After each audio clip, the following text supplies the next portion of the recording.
Hey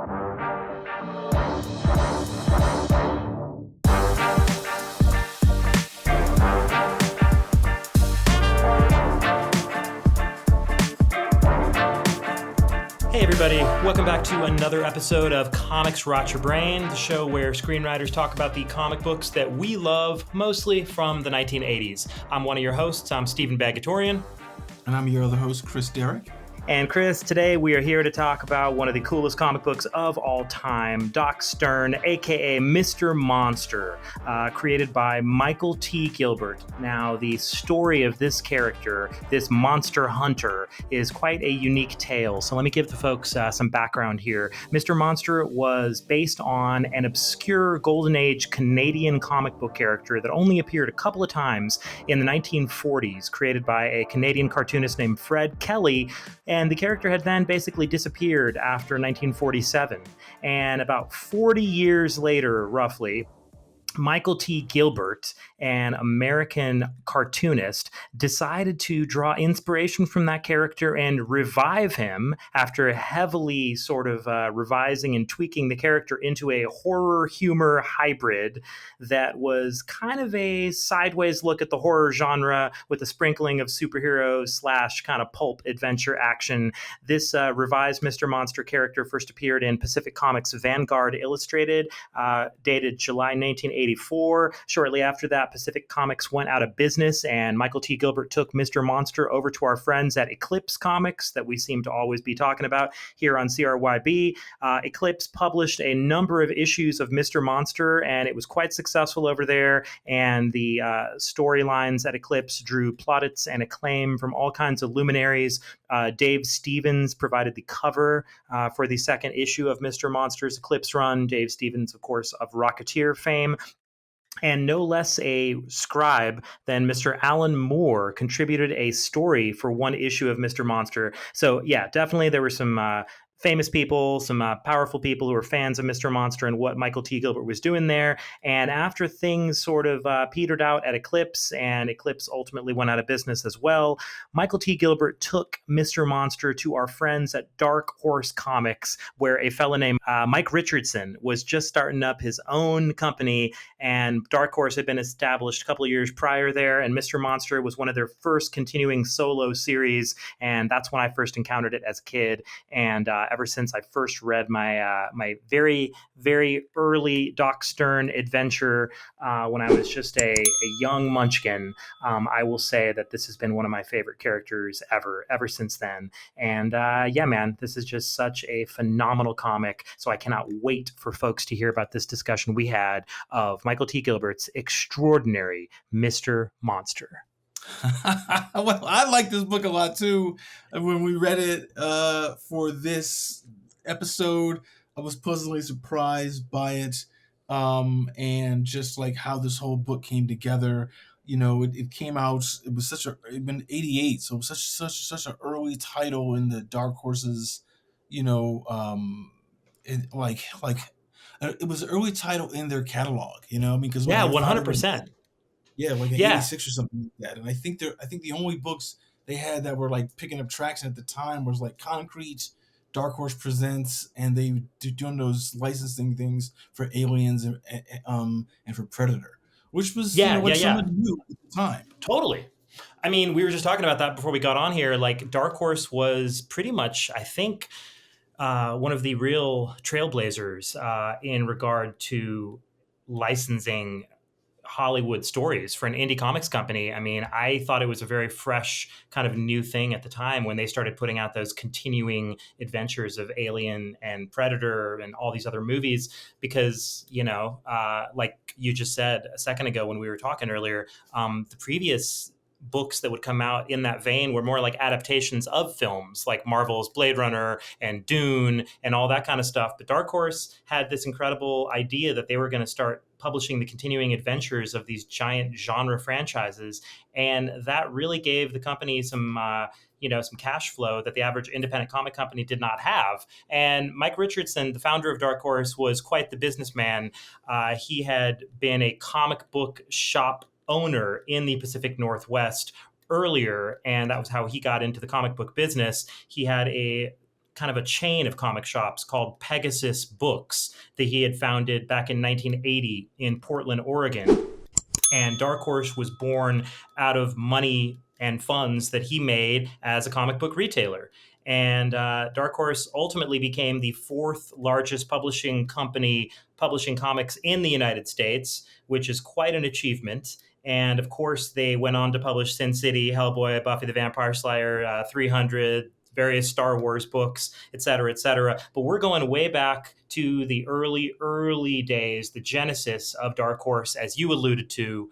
Back in 1986, Dark Horse launched with their anthology Dark Horse Presents, where they were publishing this creator-owned series Concrete by Paul Chadwick, which is an amazing series. They were also publishing Black Cross by Chris Warner, and they had a variety of other things that they were putting out there in this anthology. But in 1988, Michael T. Gilbert decided Mr. Monster needed to join the Dark Horse family, and this is where he brought Doc Stearn, A.K.A. Mr. Monster, over to Mike Richardson's company, and they relaunched Mr. Monster with the Origins arc that we're going to cover here today, which was a giant change of tone for the previously kind of wacky and humorous Mr. Monster. And as we discuss here at length, this becomes a much more serious, although still decidedly wacky story of monster killing and adventure.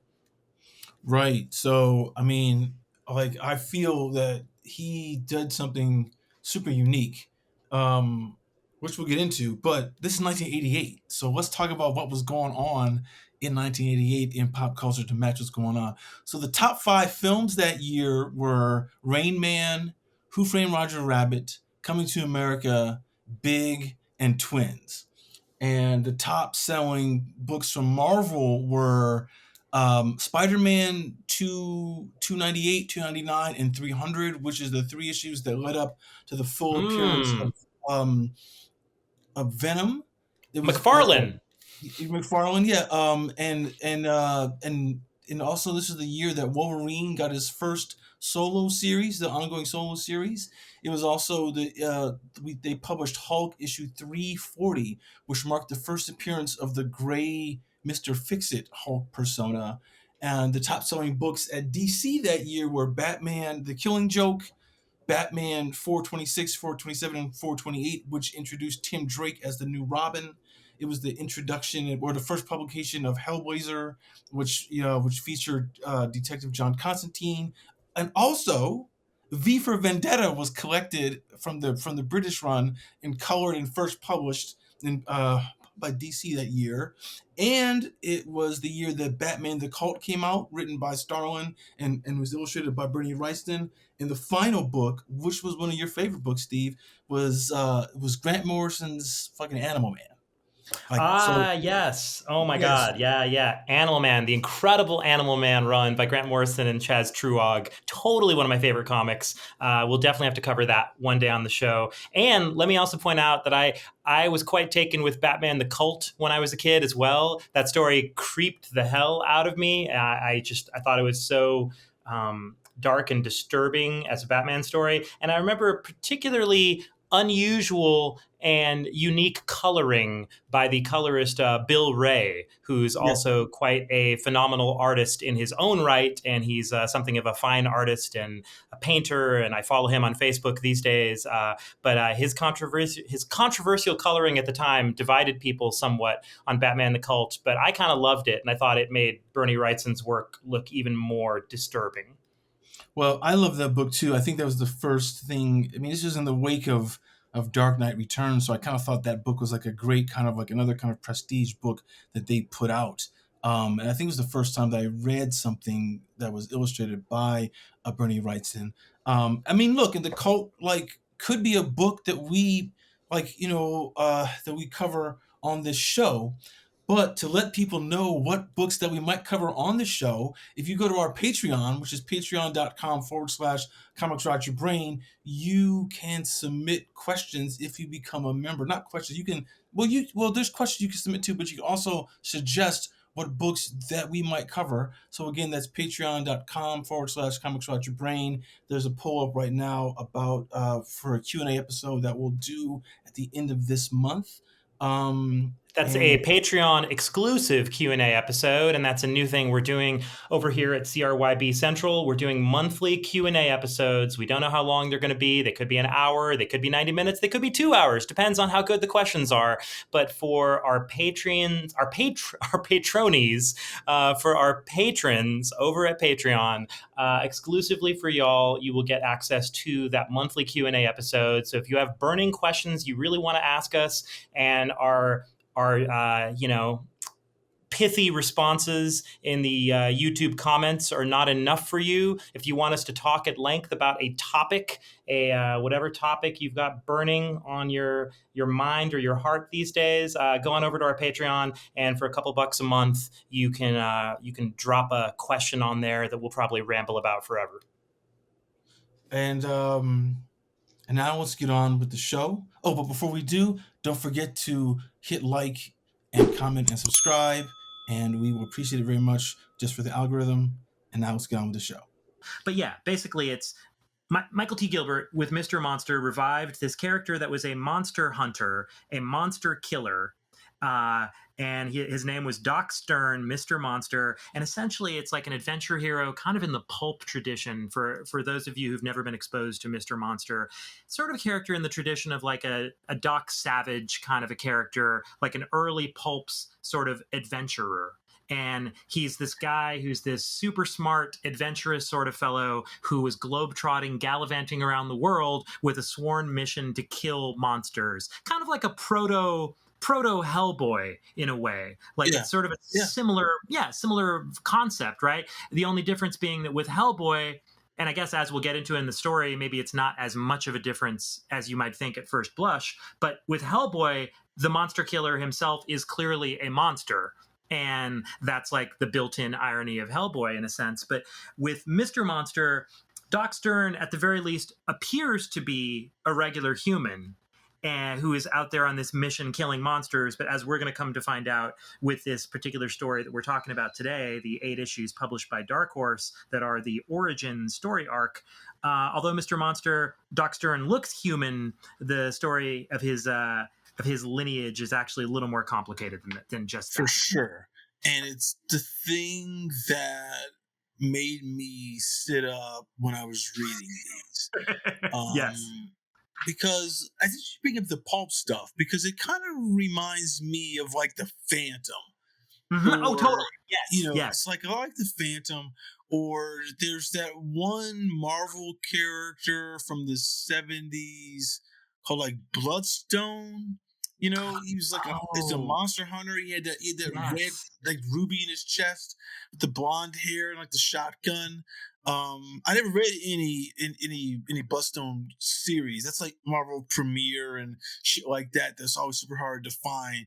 But he was in one of the Marvel Universe books, and I was like, "Who the fuck is this character? This is kind of interesting." And I remember he was a monster hunter.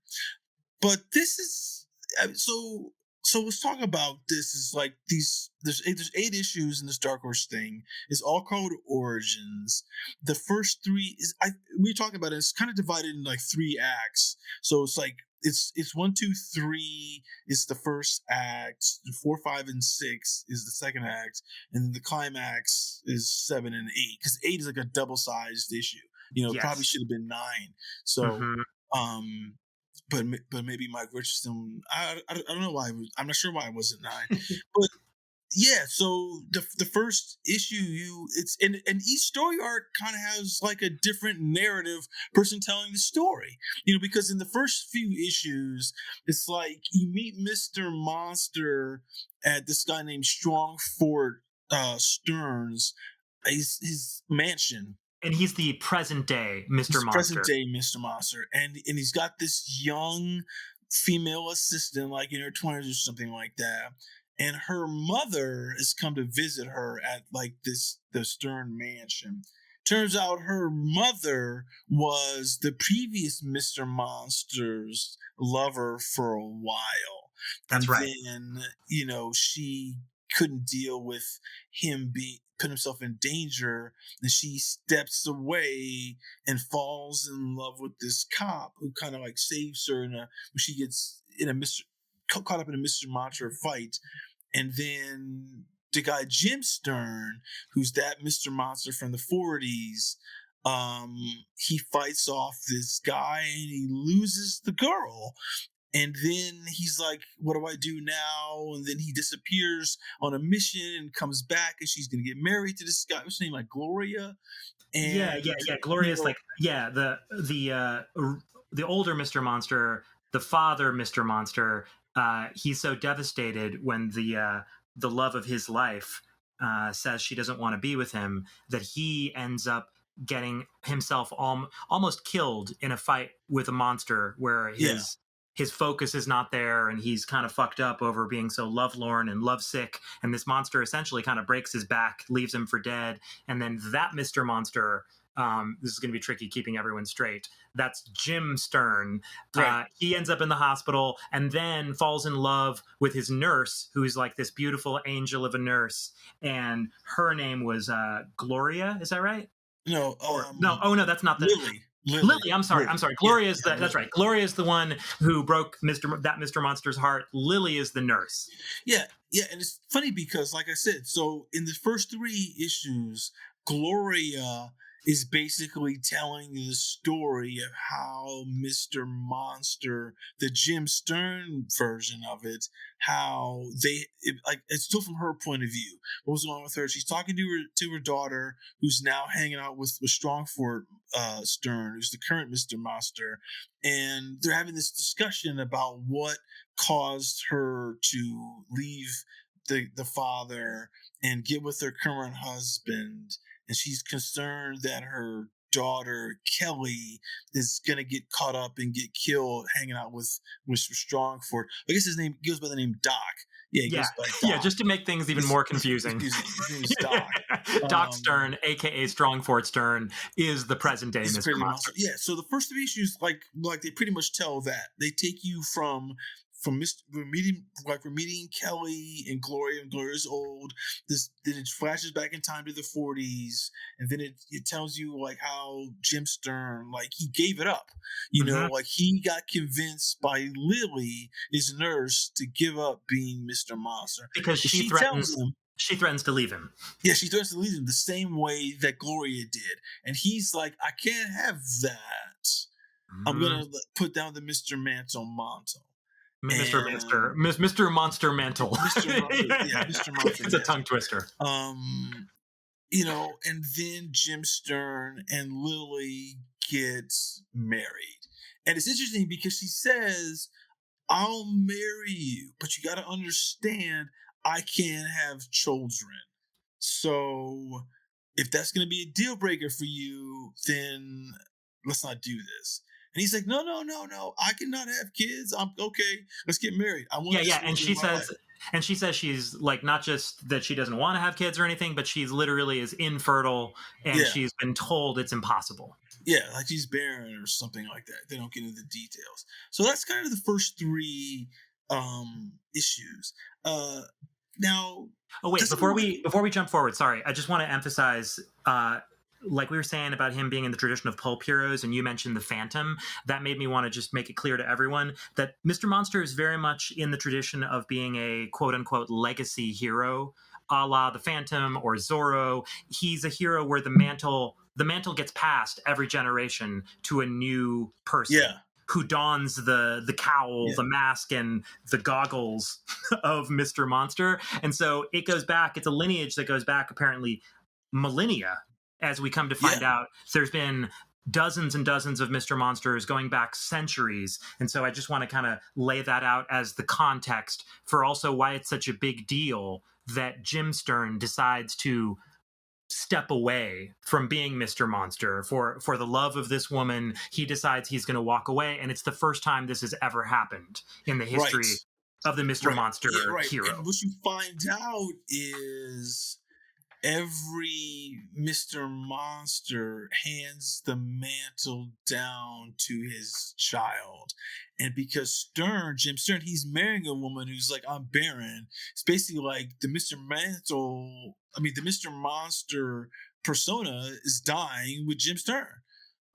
Which is interesting. You're reading it, and I'm reading it, and I'm kind of like, what is the story trying to do? Trying to tell me, trying to show me that these guys. I mean, it's like he seems kind of like Jim Stern. He seems kind of like a weak-willed person because he gets knocked off his, he's grounded when he's Mr. Monster, and then when he loses Gloria, he's like knocked off, and he's kind of like he's running around like in like a bum for a little bit. A couple pages he was like a bum, and that's when he comes out and he fights this monster that almost kills him, and that's how he meets the nurse named Lily, and she tells him, "Don't be Mr. Monster or you can't be with me." So these two women like tell him the same thing, and he succumbs to their whims. At least like the power of the emotion of what it means to be in a loving relationship truly, it's something that undercuts what he's trying to do. And it's interesting because you look at it and it's like, this is a weird way to tell a story about a hero or something like that. I mean, because I kind of remember in the Howard Chaykin versions of The Shadow, you meet that guy Lamont Cranston, and it's the same guy from the pulp era, the 30s, but he went back to Shangri-La and because the world didn't need the Shadow anymore, and he had these kids. Because you remember in that book, there's like these kids that are like they're half Tibetan and half American, and they're kind of like picking up the mantle of the Shadow. But Lamont Cranston, who hasn't really aged because he's in Shangri-La, which is kind of like outside of the time frame, he still comes back to be the Shadow. He doesn't let like these family situations affect his desire or the duty to be the Shadow.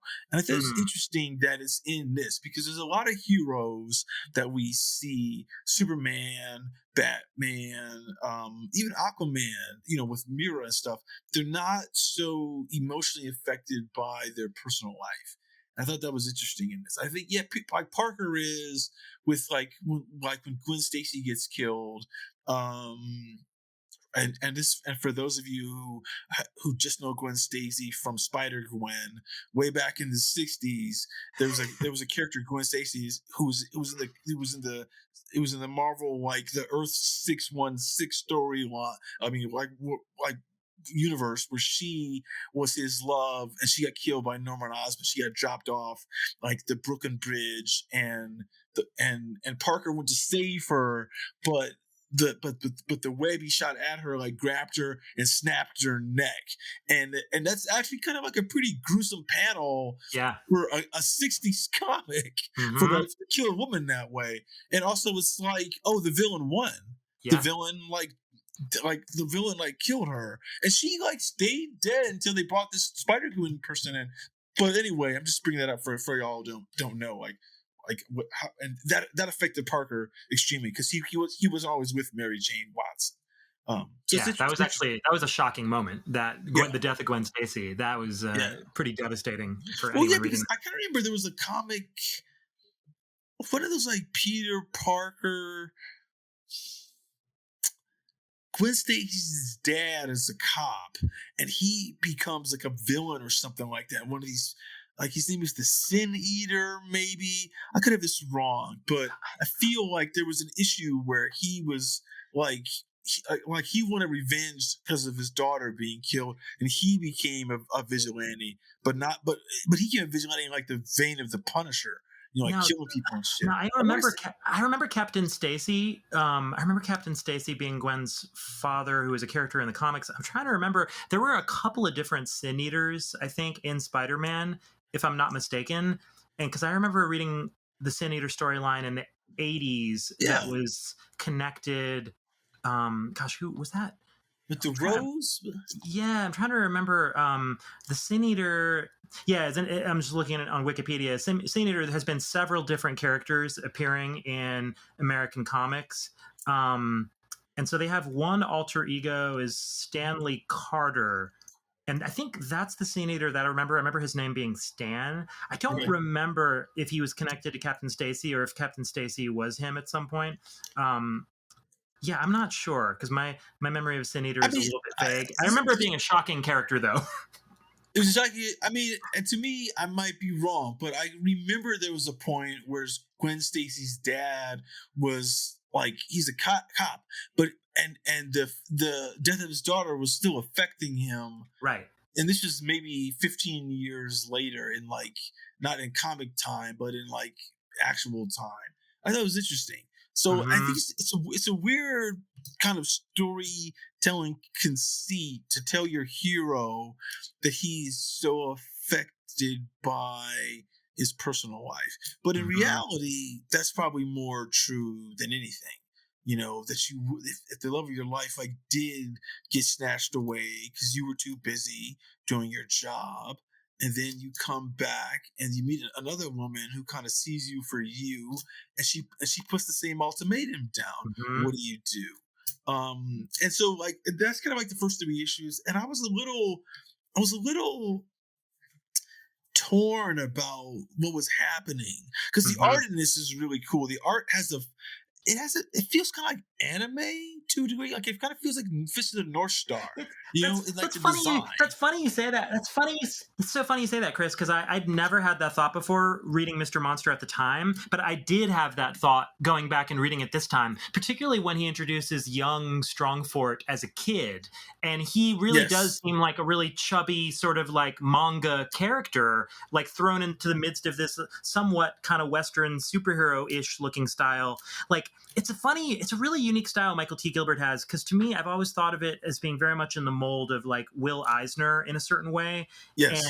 and also probably the other person that it looks closest to is William Messner Loebs, who is somebody who also drew very much in the spirit of Eisner. And I was kind of tickled to realize, I think in one of the very last issues we read here, I'd forgotten that William Messner Loebs was friends with Michael T. Gilbert. And actually, the very last page of issue 8, they have like this tryout page that Bill Messner Loebs did, because at one point Michael T. Gilbert was thinking about just writing Mr. Monster and having Bill Loebs draw Mr. Monster. And Oh, really? so it's kind of funny, but I think they're both guys who draw very much in a Will Eisner kind of tradition, probably Loebs a little bit more so than Michael T. Gilbert. Because I think you're right. Gilbert seems to mix in some kind of like, it may very well have been an anime / manga influence. And then he also has just a particular joy in drawing monsters, which Yeah. makes sense considering what the story is all about. And he uses a lot of duotone, like For sure. duotone or So craft. much. Which is such a Yeah, manga thing yeah, from it's like the like 80s. totally.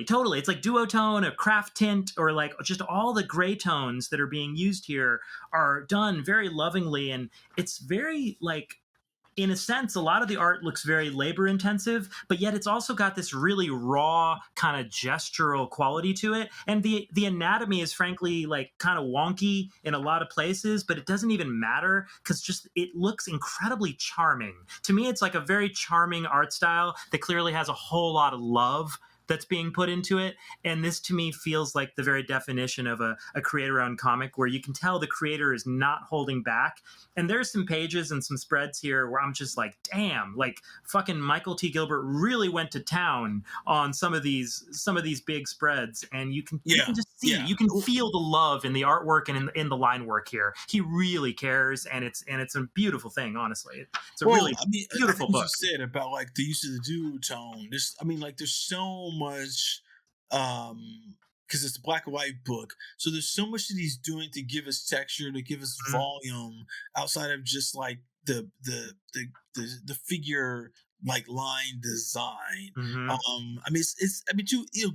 Look, this predates McFarlane's Spider-Man, but I could tell that McFarlane has looked at this guy's work, or somehow, because he's got that feel like the same kind of like shape of the bodies. That's why I said it feels like Fist of the North Star, where things are kind of they're very elongated, but feel like they use a lot of triangles as his base form for like for the chin, the legs. Oh, totally. It's interesting how he does this.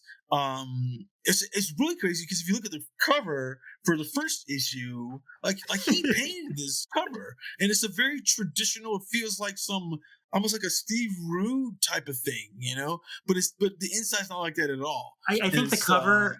I think the reason the cover looks like that, it's Dave Dorman who painted over, I think, the Gilbert illustration originally. I think Gilbert did this illustration originally in one of the early Vanguard stories or something. It was like the same illustration in pen and ink. And I think Dorman painted over Gilbert's original pen and ink. But I think that Dorman may have just made the anatomy look more realistic, or it's possible, because I don't think I've seen those early stories, it's possible that Gilbert's anatomy might have been a little more realistic early on when he did the original, and then Dorman was following that.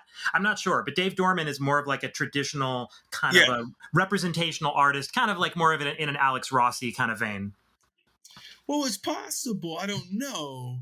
Sometimes when people do this kind of cover like this, where it's got Gilbert and Dorman on the thing, that maybe people do like homages to someone else's work. Yes. So maybe this is an homage to a Gilbert like pinup or I think that's exactly what it is. Yes, I'm just looking in the letters column text piece on page 1, and Gilbert says here, this issue's gorgeous Dave Dorman painting is based on my first Mr. Monster ad for Pacific Comics. Ah, okay. So I think you're right. It's kind of an homage. But if you go and look at issue 3, the wedding issue cover, that's Fist of the North Star all day. The head is so small; it looks ridiculous. And the body's like really, like the arm, like the forearm is like it's way shorter than the upper arm, and that's usually never the case. But it's fine because it conveys what he wants to tell you. And I think the pages, he's able to do stuff with the pages because he's not. I mean, like this, because there's some panels that just these slivers, you know, and it's like, and he's like the eyes, and it's really weird how we'll choose some compositions just to kind of like show you like if it was a movie, be like, hey, it's just 4 frames I'm showing you, as opposed to like a full shot to let you take it in. It's interesting. There's stuff like that he does throughout where he cuts down how much information he's showing you in a panel to let you know this is a quick bite, as opposed to like, hey, here's a splash panel, and you should just spend all your time looking at the page and go, oh, here's what I gotta look at. And I don't think anyone really does that, but manga artists. That's why I keep bringing that up. But yeah, so that's the first 3 issues. So the first 3 issues kind of end with the old Mr. Monster, Jim Stearn, marrying the nurse, just to remind everyone where we left off. But the thing that happens also that we should mention toward the end of issue 3 is that, like, now that Jim Stearn is quote unquote happily married, and he's even given a little press conference on the day of his wedding where he dressed up in the Mr. Monster suit, he said for one last time and told the media and everyone that Mr. Monster would be no more. And so he makes a big deal out of this. But then early on in the wedding, Jim is haunted by a really creepy nightmare where we introduced for the first time this group of cosmic sort of spiritual beings that exist in this nether realm that are called, I think it's like it's like the 5, but he calls them like fluorescent 5. The fluorescent 5. That's what it is. And it's like these weird, almost like headless entities, like their heads are just eclipsed by these orbs of light, but they wear these robes and they speak to Jim Stearn through his dreams. And it's actually quite a nightmare. And they essentially lecture him and go off on him for abandoning the mantle of Mr. Monster. And they give him one last chance to reconsider. And he says no, that he's in love with this woman. And they scoff at him. They scoff at him, and they tell him that he's making a huge mistake and that this woman's love has poisoned him and that he has a higher calling and that it's a dark and evil world and that he's needed out there to protect people from monsters and he's betraying his heritage. And he says, no, this is my choice. Mr. Monster has destroyed everything I loved. I'm not going to lose this woman too. And they say, you're a fool. You're part of an unbroken chain stretching back through the ages. Thousands of your ancestors gave their lives to forge that chain. Would you be the link that breaks it? and he's saying, I never asked for this. You're not even real. You're just a dream. He says this to the five. And they say, a dream? Is this a dream, Jim Stern? You should know better. And that's where they brand him with the Mr. Monster skull. That's kind of like, it's on his chest. It's sort of similar to like the Punisher skull, but maybe a little bit more of a creepy, mystical looking skull. And when he wakes up from this nightmare, the last thing he hears is, you failed us. That shame will follow you past your grave. You are no longer worthy to be Mr. Monster. And so you've refused it. And so you have now lost this power. And when he wakes up from the nightmare, he's been, he's essentially been cursed, and he's got, in the real world now, he has this crazy, creepy brand of a skull on his chest. And his wife doesn't quite get it. And then, it's interesting. Yeah. Like that whole way he's designed, the way the fluorescent five talk, it's like some weird font. And I'm like, oh yeah, this is like before computer fonts. Like this is like a really strange hand drawn, feels kind of like Asian influenced in a sense. It's like the black backgrounds with white lettering. It's very fascinating, stylized way of showing. Like, it almost feels like the way Darkseid talks or something like that, like back in the day. Or who's the other guy? Demon, that guy. Oh yeah, like Etrigan. Etrigan the Demon. Yeah, it's sort of like that. It's not that kind of squiggly lines, but it's that kind of like stylized way of doing the text in the page. I think that Dream in Sandman talks that way, right? With the black background, the white text. I think you might be right. Yeah, which is this predates Sandman by about probably 2 years. Yeah, maybe something like that. Yeah, and we should definitely give a shout out to the letterer Ken Bruzenak on this, because Ken Bruzenak, I think, is one of the all-time great letterers in the history of comics. And the other major book that he's known for lettering was Howard Chaykin's American Flag. Oh yeah, which has got amazing lettering. Yes, amazing. It's really it's very kinetic, and it's power to it's the storytelling in the lettering, not just like conveying the story. It's fascinating. Yeah, no, it totally is. And I think Bruzenak does a pretty incredible job with Mr. Monster here too, because for all the manga influence that I believe you're right is there, Mr. Monster is also fucking dense. Like it's really dense storytelling in terms of just the sheer amount of words on the page. Per page, you know what I mean? Like there's a lot. So I feel like Bruzenak was earning his money plus a lot more here, and he really, similar to Gilbert, Bruzenak just seemed like he put a lot of love into this book. Like he was not phoning in the lettering. This is pretty amazing hand lettering on a comic. Yeah, because there's so much text, and it picks up when we get into the next issue, like issue 4. Yes.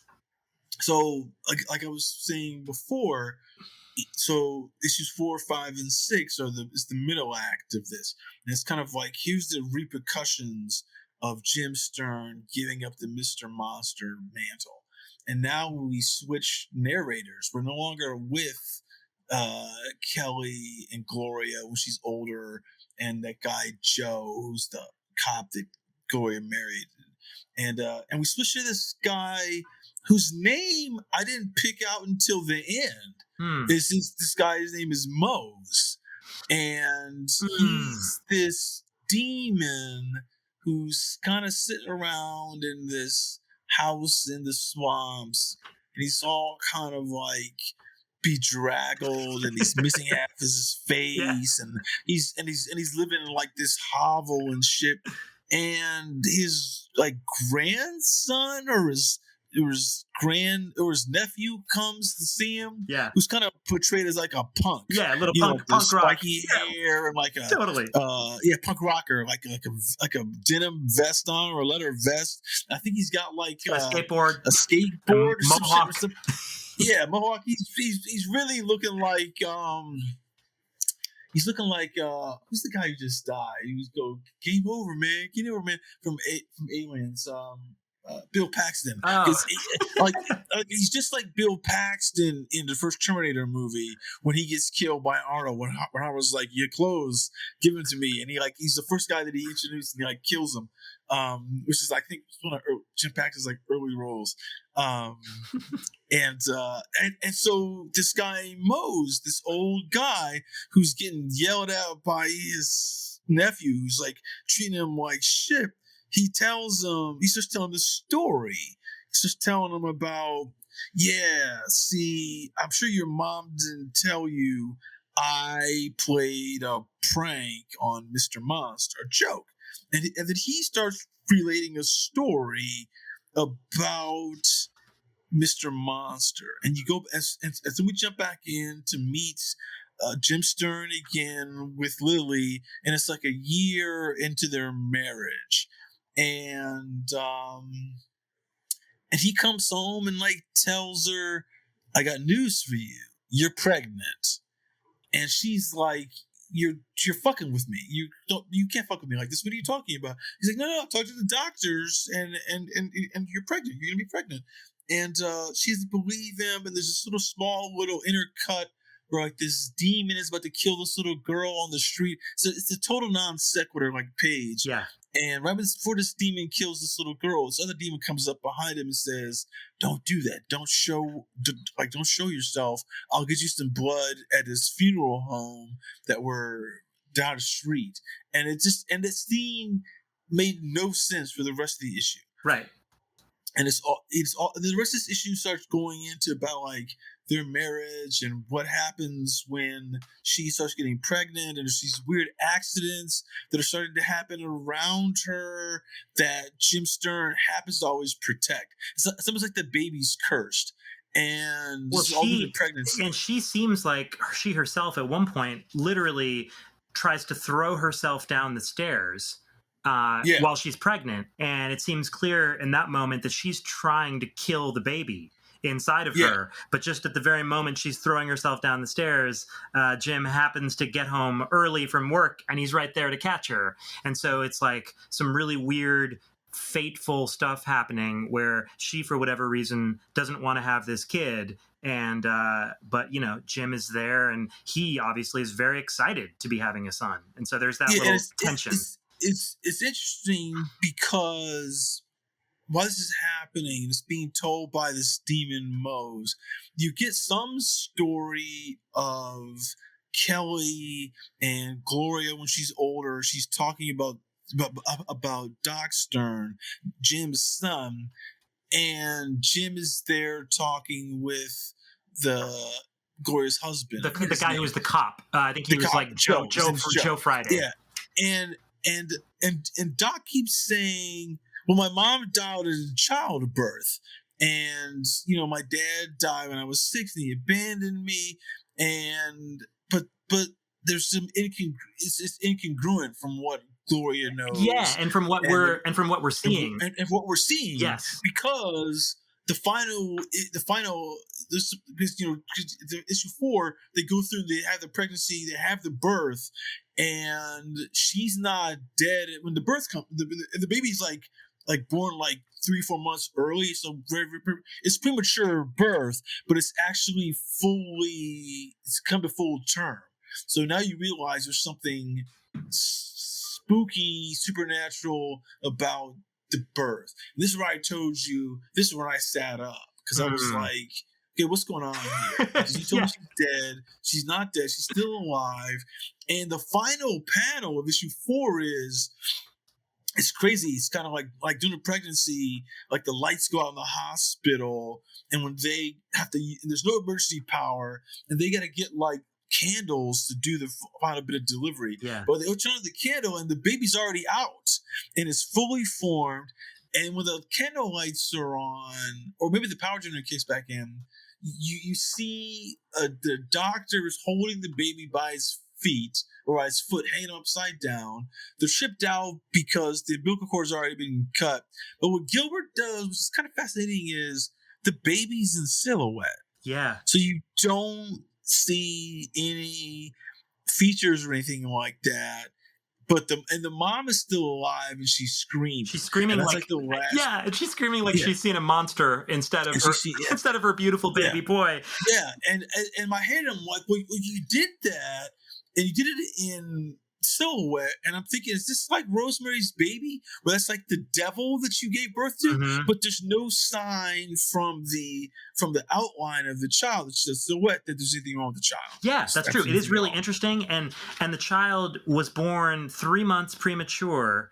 And they make mention of how this child seems like he's really fighting to get out of there. And we understand, obviously, of course, we've been seeing his mom literally trying to kill him while he's been in the womb. So the kid is trying to get out of the womb. And even though he's 3 months premature, as you said, he's fully formed and looks to be a healthy, fully formed baby. And for whatever reason, mom is incredibly freaked out and is screaming that this baby she was trying to kill has now been born 3 months premature.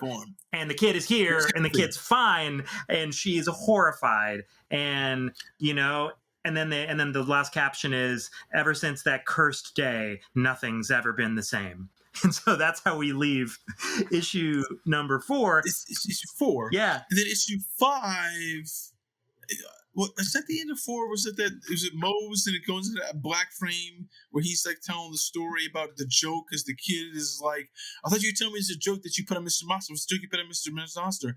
And then the next issue 5, you get this story again of Mose when he's younger. Yes. And he's with this pantheon of demons called the Vortex. And they're like complaining how Mr. Monster has been killing demons for like you said, for millennia. Yeah. And they get this feeling that they're like, oh, he can't be the same guy. He can't be the same guy because he knows so much shit about us. And they're like, oh, it's just his son. It's just his son. Then the one guy who's like the vampire lord, he's like, no, it's not that. What it is that every Mr. Monster, when he dies, he's able to transfer his knowledge of monster killing to his son. So now it's telling you something fascinating about when Jim Stern gave it up and he wasn't supposed to have his son, he was really destroying the lineage of Mr. Monster.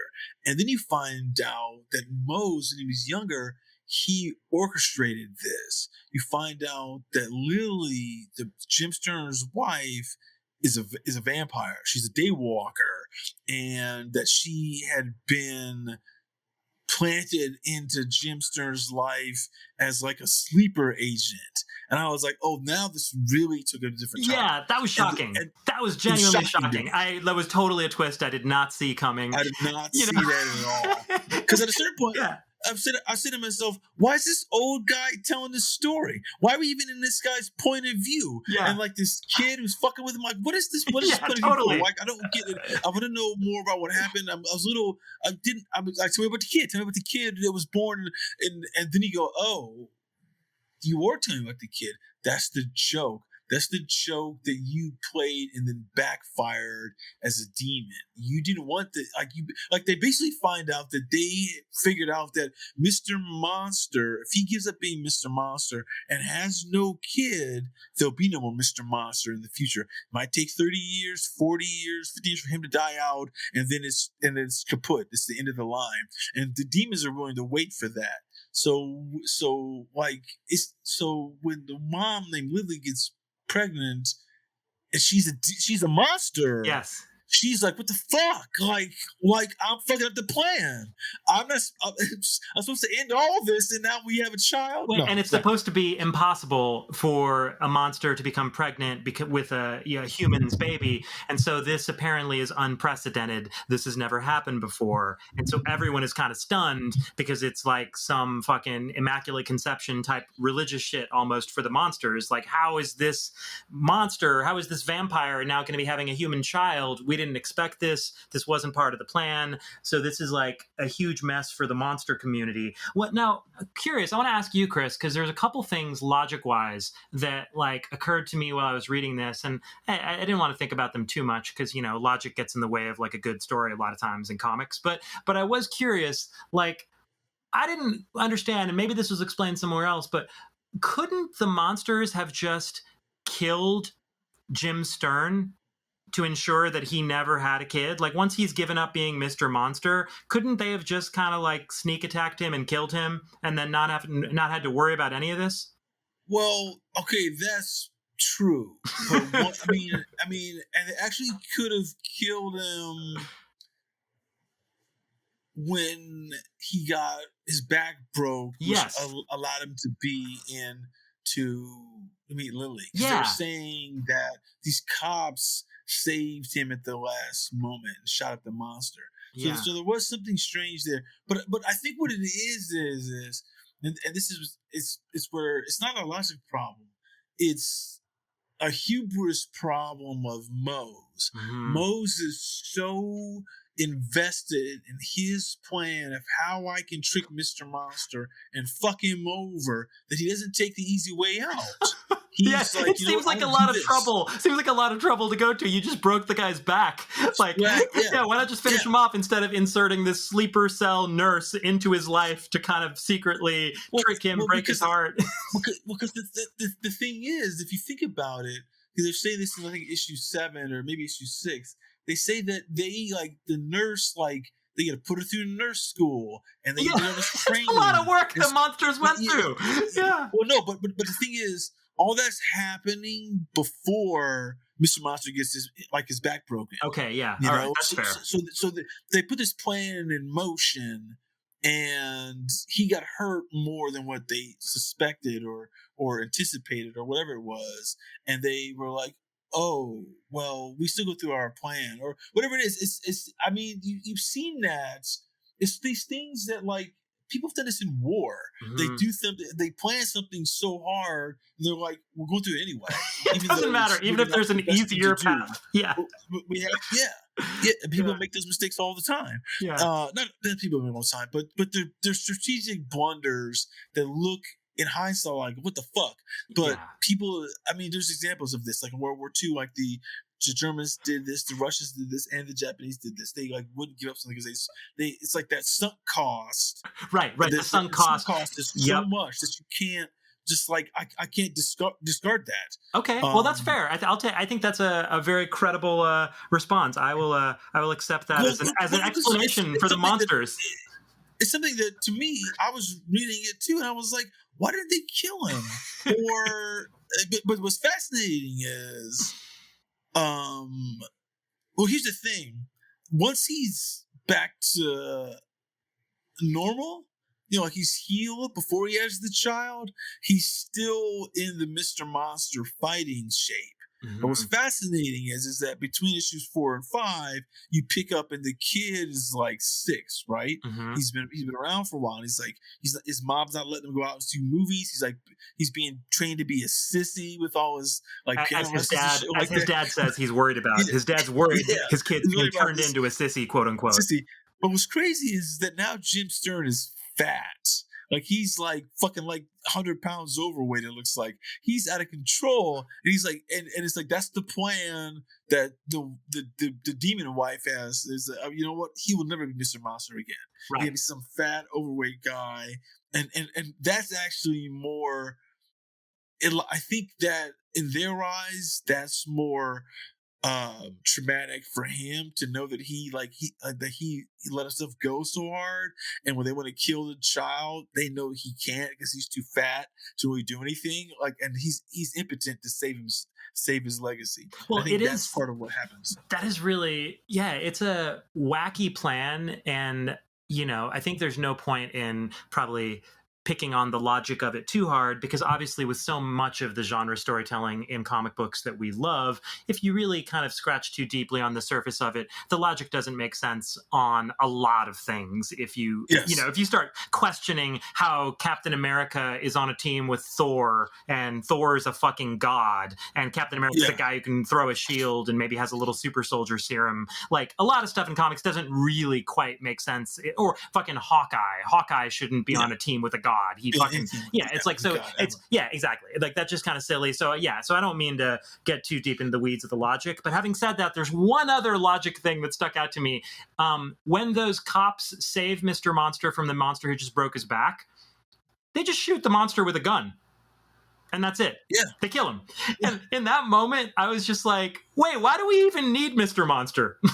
Like, why does the world need Mr. Monster? No, you're right. You know what I mean? Like, you're right. if cops can just shoot these monsters with a fucking normal gun and kill them, then what is the need for Mr. Monster? Like, that seems odd to me.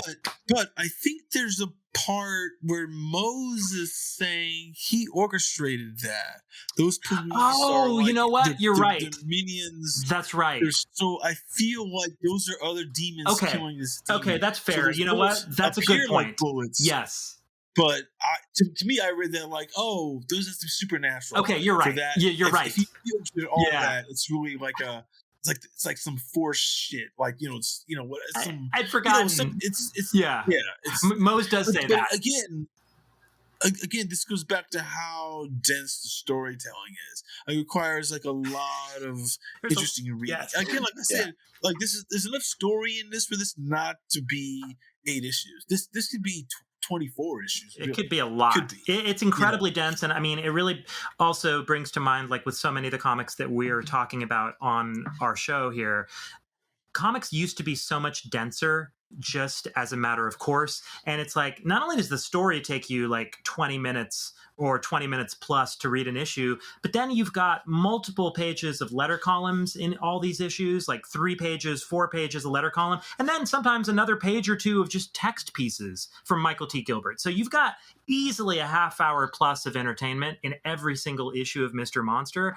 And I mean, there's something that really is kind of, for me, heartwarming about that, because comics just don't do that anymore.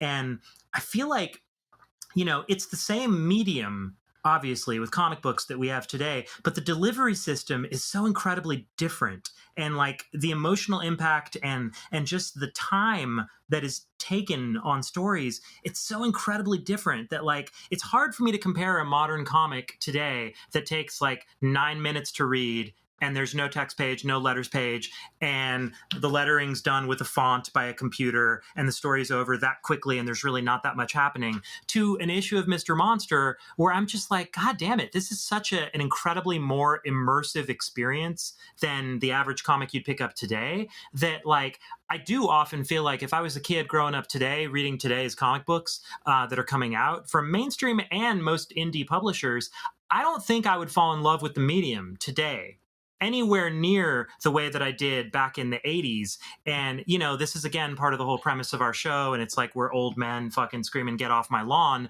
But I do feel like there's something to the fact that comics, when they were this dense and had this much value to them, like they were incredibly immersive storytelling in a way that most of them just aren't these days, particularly pamphlets, particularly floppies. And so reading these Mr. Monster issues for me was just an incredibly stark reminder of why I fell in love with comics so much. Because Mr. Monster, for me, my little history with Mr. Monster is it was one of the first indie comics I ever bought. And issue number 2 of Mr. Monster in '88 was one of the first independent comics I think I ever bought as a kid when I first started going to comic stores when I was 11 years old. And I remember buying the whole Dark Horse line. And at the time, there was Boris the Bear, which I loved at the time as a kid. It was a parody comic. And it was a really it was an impressive comic for me as a kid. And I haven't looked back on it that much recently, but I loved it as a kid. And I bought that. I bought Mr. Monster. And I remember buying something called Wacky Squirrel. And Dark Horse published this thing, called Wacky Squirrel. That was like a violent kind of Looney Tunes-esque comic by Jim Bradrick. And that was really cool too. I loved Wacky Squirrel. But Mr. Monster was something that really got under my skin as a kid at 11 years old. And it just felt so different and so intense and so weird that as a kid, I just totally fell in love with it. But it was probably literally one of the first black and white comics I ever read. And so it's always had a really special place in my heart, which is why I'm glad that we're talking about the book today. Well, there's 2 things about that. I mean, I remember when this book was out, I remember seeing it in stores, but I wasn't buying a lot of Dark Horse stuff. I think the first Dark Horse book I bought was Sin City. But interesting, but I'll say something about that in a second. But it's interesting you say about black and white comics, because I want to say the only black and white book that I was reading at the time which no one talks about now, but forever everyone was talking about it, was fucking Cerebus.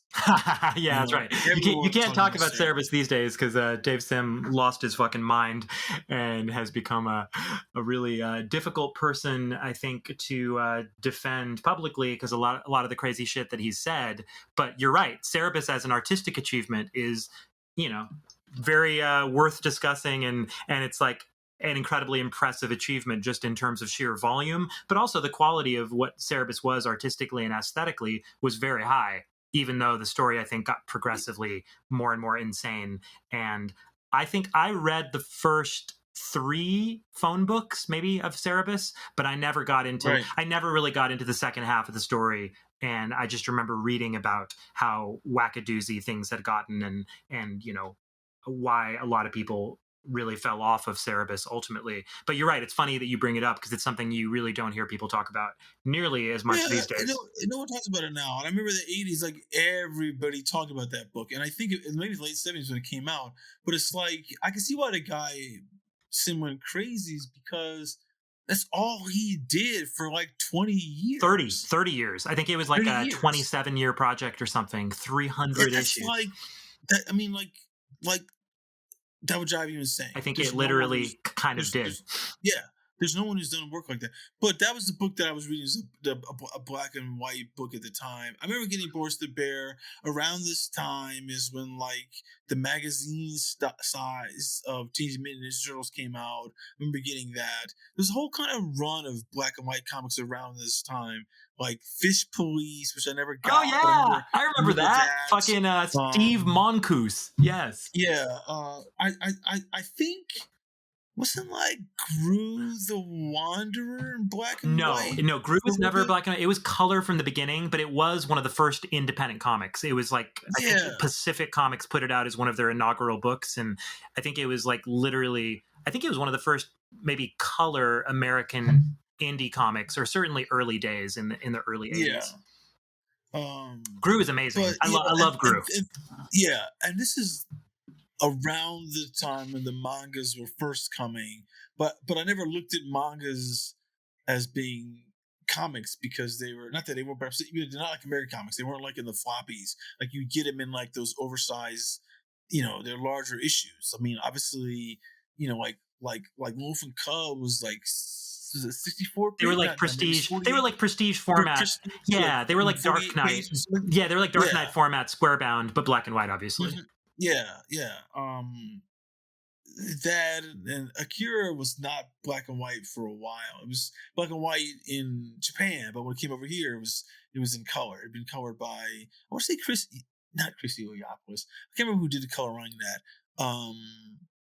But I think that's Mr. Monster is interesting that what they do in black and white with this. And I'm telling you, a black and white comic and doing something. Oh, but you talk about the density of storytelling, and you're right. But like I remember an example of the density of storytelling, and there's something like that in issue 8 in this is that I remember there's a couple of pages in Sin City, the first version with Mad Marv, where it's like.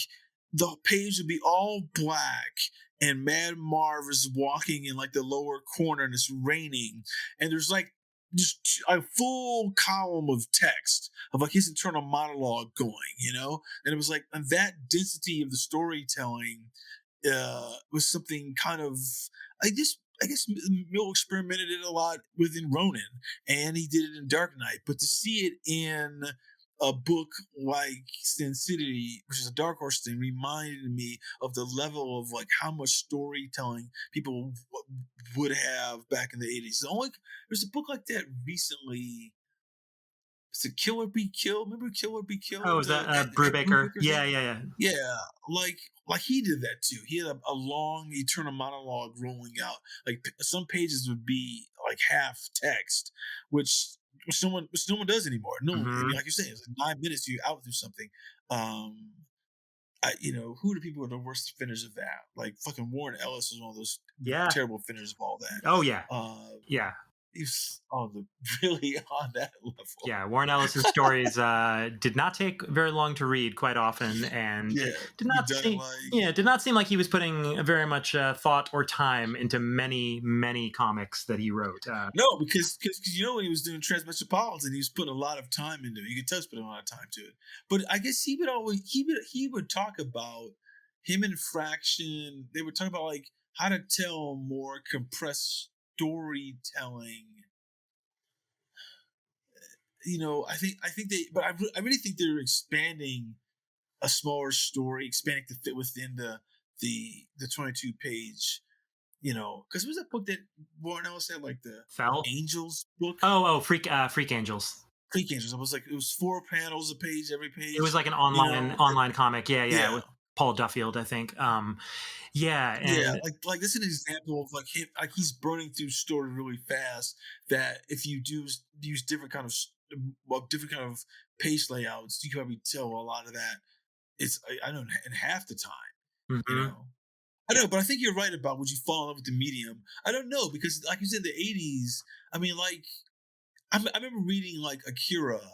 And you could sit down and read that. Obviously, that was like, 48 pages square bound. Yeah. But it was like there was so much story. Oh, yeah. Because you could get lost in one of those books for like 30 minutes or longer. Yeah. It's just like, what the fuck going on here, man? And the Miss Monster is like that. Like, you reading it, you're like, you can tell me a lot of fucking story. It's true. A lot of story. It's a lot of internal monologue and people talking. And I think he does a good job as a writer, giving all his characters like their own unique vernacular, their own type of voice. Yep. Which is very strong for someone that's so. Again, it's this whole cloth he's creating. Oh, totally. He's not like pulling in a Batman, like he's doing a Batman. 100%. And I think we should give Michael T. Gilbert some props, I guess, as a writer here, because the earlier issues of Mr. Monster that had been published prior to this, because Mr. Monster has lived at a whole lot of publishers throughout its lifetime. It was originally published by Pacific Comics, I believe, in their Vanguard Illustrated anthology. I think that's where he made his debut. And then he got his first solo book that was his own title from Eclipse Comics, the great Eclipse Comics, and they published 10 issues of Mr. Monster that I think were quite critically acclaimed. I believe it was nominated for some of the late lamented CRYB Awards. Mm-hmm. Which was a fine award ceremony that predated the Eisners. And Mr. Monster was such a beloved book that no less than Alan Moore was a fan of the early Eclipse Mr. Monster. And Alan Moore actually came and wrote an issue of Mr. Monster, which is, pretty unprecedented. It's not something Alan Moore did for a lot of indie books, but he was clearly a fan. And we even see in one of these Dark Horse books here, they have a rare Alan Moore drawn pinup in the back of one of these issues, which is kind of striking. Yeah, I was like, what does Alan Moore do art? It's actually kind of shockingly well drawn for someone who is obviously known as a genius writer primarily. But Mr. Monster, the point I want to make about Eclipse is that run of Mr. Monster, and I think all those early stories were very lighthearted. They were very lighthearted, like wacky monster adventures. And so this is a sharp left turn that Gilbert takes into drama and really serious storytelling with gravitas for this 8-issue origin storyline for Dark Horse. And I think it was something that Gilbert was very self-conscious about. And you can see it in the letter column, how he's almost not quite apologetic, but very nervous, it seems, in the letter column, where he's constantly talking about how this is such a huge change in direction, and he realizes it might be causing some fans to be a little bit taken aback, and he's encouraging everyone to give it a chance and write in and give us your thoughts. And it seems like most of the fans are taking it quite well, although there are a few critical letters that get printed in the letter column from fans who are kind of like, what the fuck? What happened to the Mr. Monster we fell in love with? And Gilbert's kind of like, hang in there. Actually, this was always my conception with Mr. Monster, was for it to be an avenue for me to tell any kind of story. And we're going to get back to more lighthearted stories, but I wanted to delve into this more serious history and take a crack at this. And really, the reason I say all this is that I think Gilbert deserves extra props when you consider that this is his first ever crack at a long form story. And it's a pretty ambitious swing for his first ever long form comic story. This is this is a long ass story. Like you said, the final issue ends up being a double size issue because I think he probably realized he had more story to tell than he realized and more than he expected. It's over 200 pages. And Yeah. this is a really big swing of a story. And while I don't think it's perfect, and there's certainly stuff that I think there's some level of repetition and some level of perhaps overly wordy passages where things are excessively wordy, I would say. Right. You know, all of that considered, you know, what comic is a perfect story?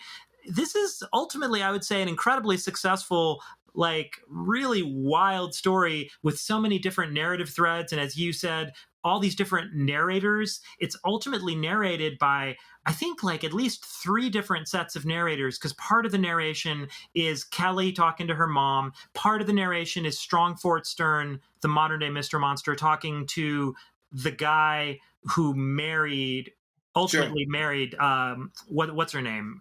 Was it Glow? Yeah. So Gloria. yeah, Gloria. Yeah. So part of the narration is Strongfort talking to the cop, the older cop guy, Joe, and then part of the narration is those demons in the swamp, and the old grandpa demon talking to his grandson or whatever. And so this is like wildly swirling and kind of like, you know, cross-cutting narratives telling the same story from 3 different points of view. It's not quite like Rashomon-like because they're all moving the story forward, but it is something that's expecting a lot of the reader. And as you said also, like when you first start reading parts of it, you're like, what the fuck does this have to do with what we just read? Like, where is this going to connect? And it's honestly quite impressive to me how it does ultimately thread together and connect. But there were a couple of moments there where I got nervous, where I was like, oh shit, is Gilbert writing himself into a corner here? Like, where are we going with this? And then it would always dovetail back around, and I'd realize like, oh, okay, he does have a plan.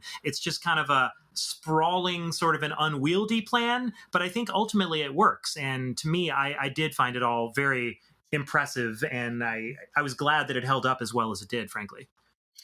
Yeah, well, I agree with what you're saying. I just want to add like a little piece, and this will take us through like 4, 5, and 6. You know, like 4, 5, and 6 is pretty much all told from the point of view of the demon.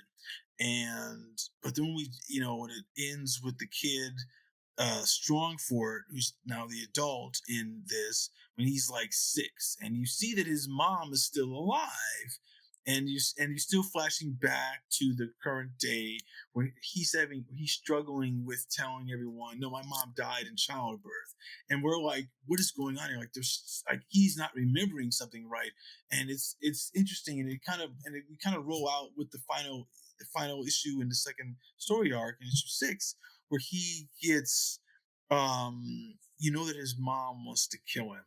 And then in the final act in issue 7 and 8, we kind of switch point of view again, because now we hear Jim Stern is telling the story.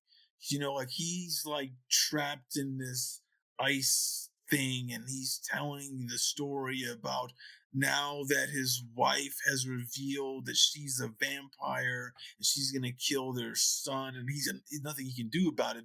And he like bargains with the Fluorescent 5 again. Can I have my powers back for like whatever 6 hours, so to strike at midnight, see if I can save my son.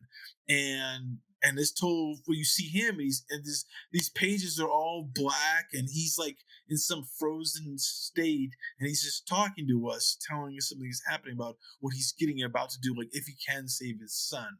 And we obviously know that he does save his son, but he's telling you like, yeah, well, I died, and the son Doc is like, my dad has died, but he's telling us the story as if it's in the present day. Mm-hmm. Like he's flashing back to tell you this is what happened. And again, it's like an interesting kind of like like Gilbert changes the point of view like once again to tell a different way into the climax of this story. Because now we're back with Jim, and he has his bargain with the Fluorescent 5 to get his powers back, to save his kids. You know, like I said, he was all fat. And part of what they do is that, and this was a really great little piece, is that they make him skinny again. They like they put him back in the Mr. Monster suit.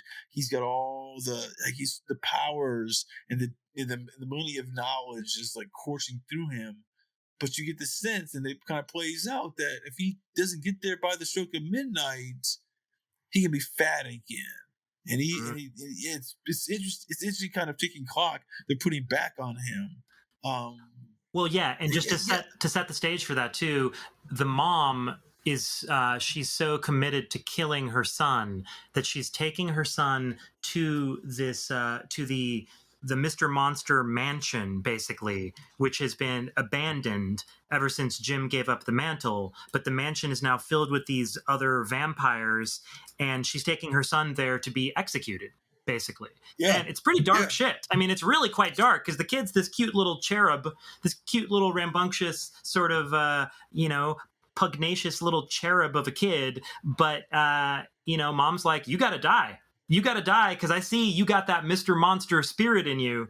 And the kid, we've also found, is suspicious that his mom's a vampire because shortly before this, he has a moment, like a confrontation with his mom, where he says, "You don't have a reflection in the mirror." Yeah.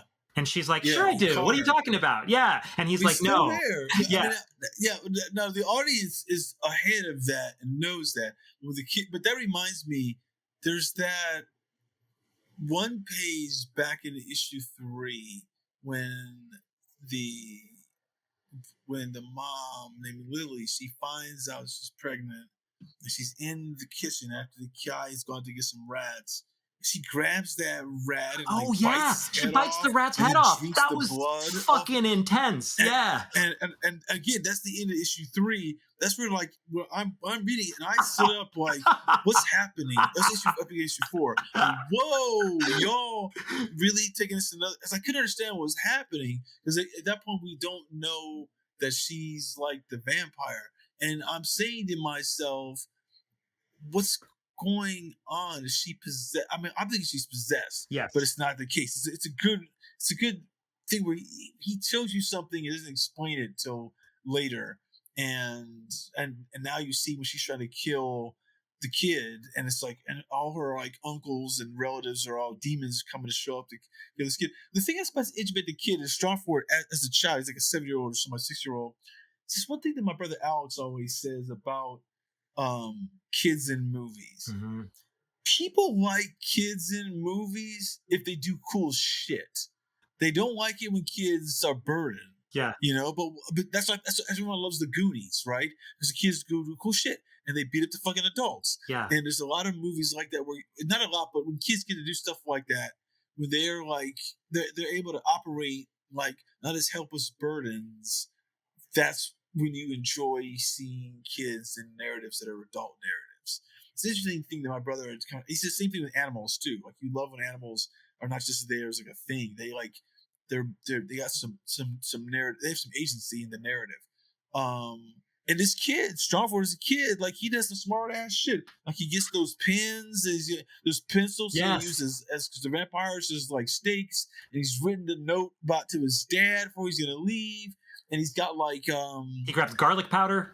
He got some garlic powder. Yeah. It's all stuff that you're like, oh, this is a smart little kid. Yeah, he's doing like some cool shit. But funny. He still can't. But he still has his mom still has some sway over him, and that's where he's gonna get hurt. And that's when Jim Stearn, Mr. Monster, shows up at the Monster Stearn mansion and starts fighting his way to the basement to where the mom's gonna kill the kid. This is Jim Stearn, once he's been kind of given back the Mr. Monster powers for this brief limited time by the ancient celestial gods, whatever the five are, and they've deigned to give him back his powers for a moment. But the other thing I don't want to skip over too is that right before he goes back to the mansion, he comes home to find his own house empty, and that's where he finds like this letter that breaks his heart. That was like a letter wasn't the letter from Mose? From Mose. Yeah. And the letter basically reveals to him that his wife Lily is a vampire, and that she's now taken their son to have him executed. And it's this really sad moment for Jim Stearn where he realizes he's been a fool, and that he's given his love to this woman who literally was a monster, out to destroy him, and that now because of it, his own son, his precious son, his pride and joy, is going to be killed. And so it's a pretty devastating moment. And then that's when he begs the Five to give him back his powers, give him one last chance. And they do that, but they say it's going to come with a heavy cost. Heavy price. And then that brings us to what you were just saying, where he goes back to Mr. Monster Mansion, which is now filled with vampires who are about to perform this horrible ritual where they're going to execute his child. And his wife, the mother of the child, is right there to kind of lead the whole thing. And it's a pretty satisfying and wild double-sized last issue here. That whole fight, conflict, like the kid orchestrates the beheading of he like puts a pin in somebody's eye. There's like some holy water poured in someone's face.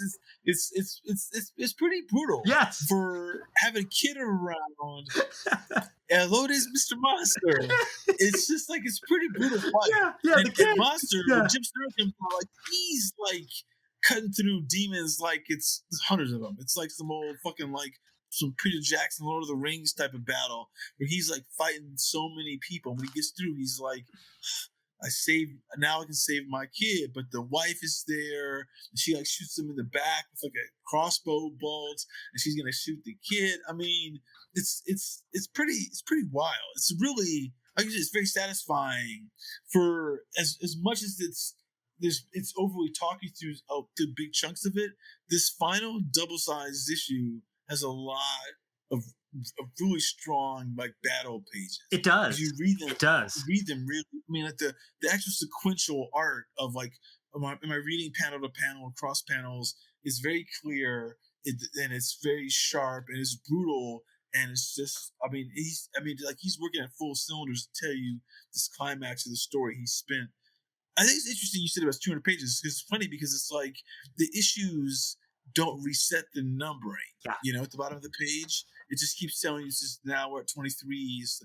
We're at the top of page 2. I mean, issue 2 was so you see like how he was drawing this out and how longer the story is becoming and how long it happened to spiral. So it's well over 200 pages. I don't know. I mean, like when I got to the end, I was like, oh, this is actually a lot stronger than I was giving you credit for, because then you find out what happened to like Jim Stearn. Like he he gets there to save the kid, and the grandfather clock is striking midnight, and it's going bong bong bong, and you start seeing him get fat again. Like that was really cool. I was like, oh fuck, he's not going to save this kid because he doesn't have the Mr. Monster power anymore. That's when he gets shot in the back. I don't know. I may be giving you a little spoiler, but it's really good. It's I was like, well,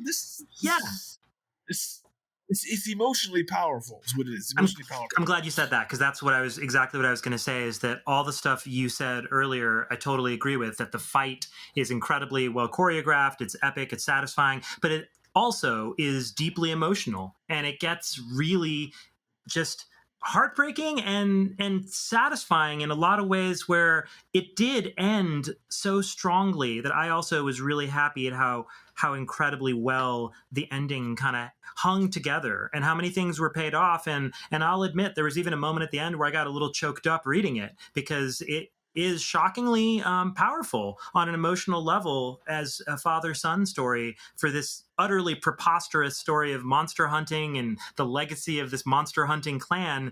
There's also just some incredibly intense stuff, and it reminds me a little bit of what we talked about with Pete Milligan and Brett Ewan's Screamer, and how Screamer was a story that just really went there with the brutality and not being afraid of these incredibly brutal moments. And good Lord, in terms of paying off why Strongfort Stearn, the present day Mr. Monster, did not remember his mother and why he actually believed his mother died during childbirth, the payoff to that is incredibly insane, because you ultimately come to find out, obviously a spoiler warning, but you come to find out that as a kid, he ends up actually having to kill his own mother.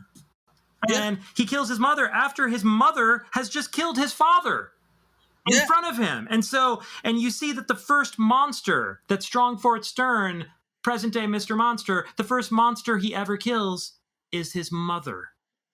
And that's pretty chilling. And just reading it, I was like, holy fuck. And then when they come out of that flashback, and in the wake of that flashback, the five are there, and these weird, creepy celestial beings, they see that the kid has just murdered his mother, and they say, like, all right, well, we have won, but at what cost? The boy's memories must be wiped clean. It is for the best. It will make our job easier. Come with us, Strongfort. We'll take care of you. Yeah, we're going to train you. And, so then they take him, and then we flash forward to the present day where the adult Strongfort is now remembering this for the first time. And talk about a chilling thing to remember.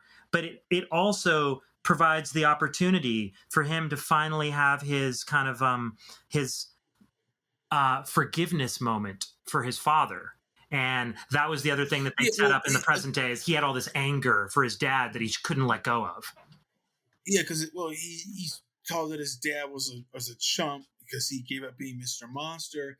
And part of this also in this issue 8, this 008, he's like coming down to like the sub basement of Stern Mansion. Yes. Where he has this hammer where he's like supposed to deal with his dad, who's not dead. He's frozen as a fat man in like a block of ice or something like that. It's like some Han Solo fucking black carbonite. Well, yeah. You know what it reminded me of? Do you remember in the John Borman Excalibur movie? Oh yeah.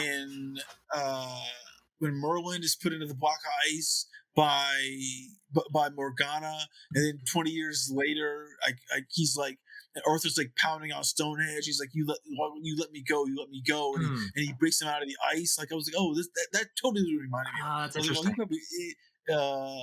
Again, it's like you don't like it reminded me of that, but I didn't feel like he was copying it. Right. Like it was a smart way to play, because then once he ultimately in the future, or whatever, in the present day, when he remembers what's happened, he frees his dad, he breaks the ice, and the Celestials don't want him out, but then the father's spirit comes out as a thin man again. Yes. To like, to give him his like whatever, like his benediction to forgive him, or like, I'm sorry what happened and what I did. And then it's a great moment where the son like takes this photo of the dad that's not been up with all the Mr. Monsters, and he puts it up on the wall with all of them, and the Celestials are like, what the fuck you doing? Like, get rid of him, because he fucking like, he was a bitch. He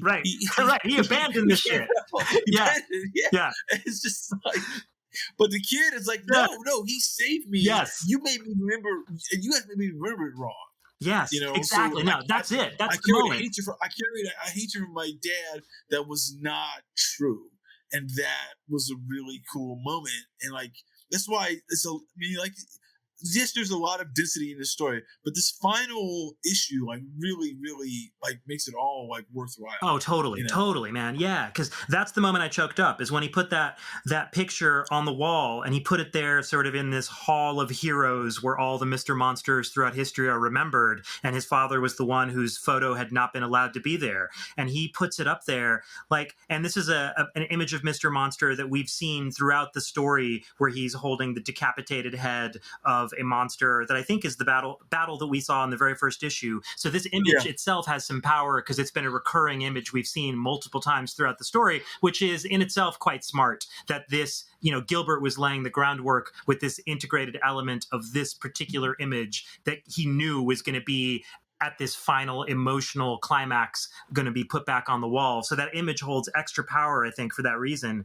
For sure. So that's really smart storytelling. And then, this was the moment where I got choked up, where Strongfort puts the picture there, and he says, whatever Jim Stern did, he paid for. He was a true Mr. Monster. He deserves to be with the others. Do what you want to me, but that painting stays. He's my father, and I love him. And then as Strongfort says that, the ice cracks, the like crazy spiritual ice that's been holding his father's spirit for all these decades. The ice cracks, and that's what frees him, is his son's love. And then it does also kind of lead to this awesome moment with the spirit, and the spirit gets to have his final moment with GROO. And GROO apologizes for leaving him in the first place and kind of like leading him to go down this road where he married Lilith the vampire and everything went to hell. And she says, Jim, look at you. It really is you. Not a day older. Oh, Jim, I'm so sorry. I didn't mean to let you down. Oh, you must hate me. And the spirit of Jim Stearn says, I could never hate you, GROO. And she's like, oh, but it was my fault. What happened? And he says, no, you did what you had to do. We all make mistakes. The important thing is to learn from them and to be thankful for the good we did. You and Joe have a fine daughter, GROO, and I have a son that I dearly love. I only wish I could have been there for him when he was growing up. And then Strongford is crying at this moment and says, Dad, I didn't know. And his father's spirit hugs him and says, it's all right. It's all right. And then Strongford, whatever the future brings, never lose faith in what you do. Mr. Monster isn't about violence or death. It's about love. Which is kind of ridiculous when we've seen all the death and killing Mr. Monster has been responsible for. But it's okay. I'll give him that. That made me laugh. As I was like crying reading the previous pages, when he said Mr. Monster is all about love, I was like, what? In what universe? He's like, he's a monster serial killer. But all right. I'll give him that. Yeah, he's lost. Yeah. And then you're right. It's so long. Like kind of like, it's a tonal whipsaw. Yes, it is. That you just like, what's going on? Yeah. But it works. I mean, it works. It's powerful. It works. It works in the context of what the story's doing. Yeah. What the climax of this is. Obviously, I mean, look. This is it's a good bit of look. Look, he gave up being Mr. Monster for love. Mm-hmm. He got knocked off of his pedestal originally when Gloria left him, which is a love thing. But there is like an underlying love current for what's going on, for what he's choosing to do. He just has made the wrong choice about love throughout. That's true, and that is what it's there. It's the undercurrent of the story. No, you're right. That's definitely true. I mean, it is ultimately it's a love story in a lot of ways. But I still feel that what you're saying is it's just kind of clunkily expressed in that last moment. Yes. I could have waited till like the next page or to say these lines. So I kind of like give me a page break of like the brutalness that was going on. Yeah. So it's very interesting, man. I mean, I'm glad you dug it originally. Like, having not read the whole thing in its totality before, and actually reading all this, I feel like I thought I had read it all, but like reading this, I felt like some of it felt very new to me. So I think it's possible that I'd skipped a couple issues when I thought I had read the whole thing. So I was thrilled that it held together and was as powerful as it was, because I was hoping we were both going to feel good about the story in talking about it. And it sounds like we actually both found a lot of value here. And honestly, like, I've just always kind of thought of Mr. Monster as one of my favorite indie comics of the 80s. And it's one that I just don't hear hardly anyone talking about these days, which is why I thought it would be a perfect subject for us to talk about here on the show. I mean, you're right. I believe that, I'll tell you, like the first couple of issues, I couldn't navigate what was going on. Yeah. And not that I didn't like it, it was off-putting, but I was just trying to like I was trying to apprehend it. Like, what story are you trying to tell me? And I didn't understand what was going on with like the hero seemed to be so swayed by the women in his life. Which is a little disconcerting to me as a reader. It's like, am I going to follow this guy who can't make his own decisions? But then it started to make sense as to what was happening. Like he was having like a crisis of like, I mean, it makes sense. It's like it's a conundrum, something that faces like a lot of men. It's like if you put too much effort into your job. There's some interesting lines where there's that one black surgeon, Pete or something like that, is telling him, "Hey, Jim, right. You're spending too much time here at the hospital. Like you're doing research at night. I mean, does your family even recognize you anymore?" Yeah. And I was like, "Oh, that's what he's talking about. That's where when the scene about why he's able to get thrown off by Gloria, like throwing him over, and why when Lily kind of puts the ultimatum down, he makes this choice because are kind of looking at comics, superheroes, and these men, these women, they have a very like singular, dedicated reason as to why they're doing what they're doing. And Mr. Monster doesn't have that. At least Jim Stern doesn't have that, because he's just a mantle he picked up as he was inherited it. Yes. I don't know too many other comics where you're inheriting the hero mantle.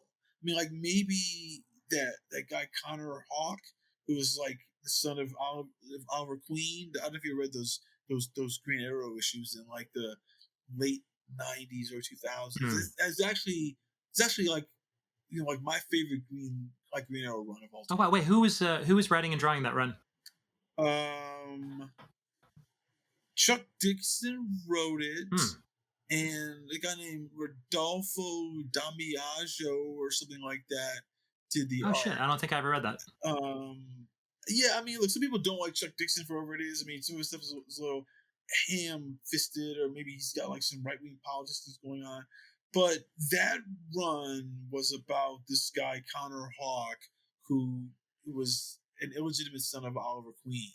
Like, Oliver Queen had sex with some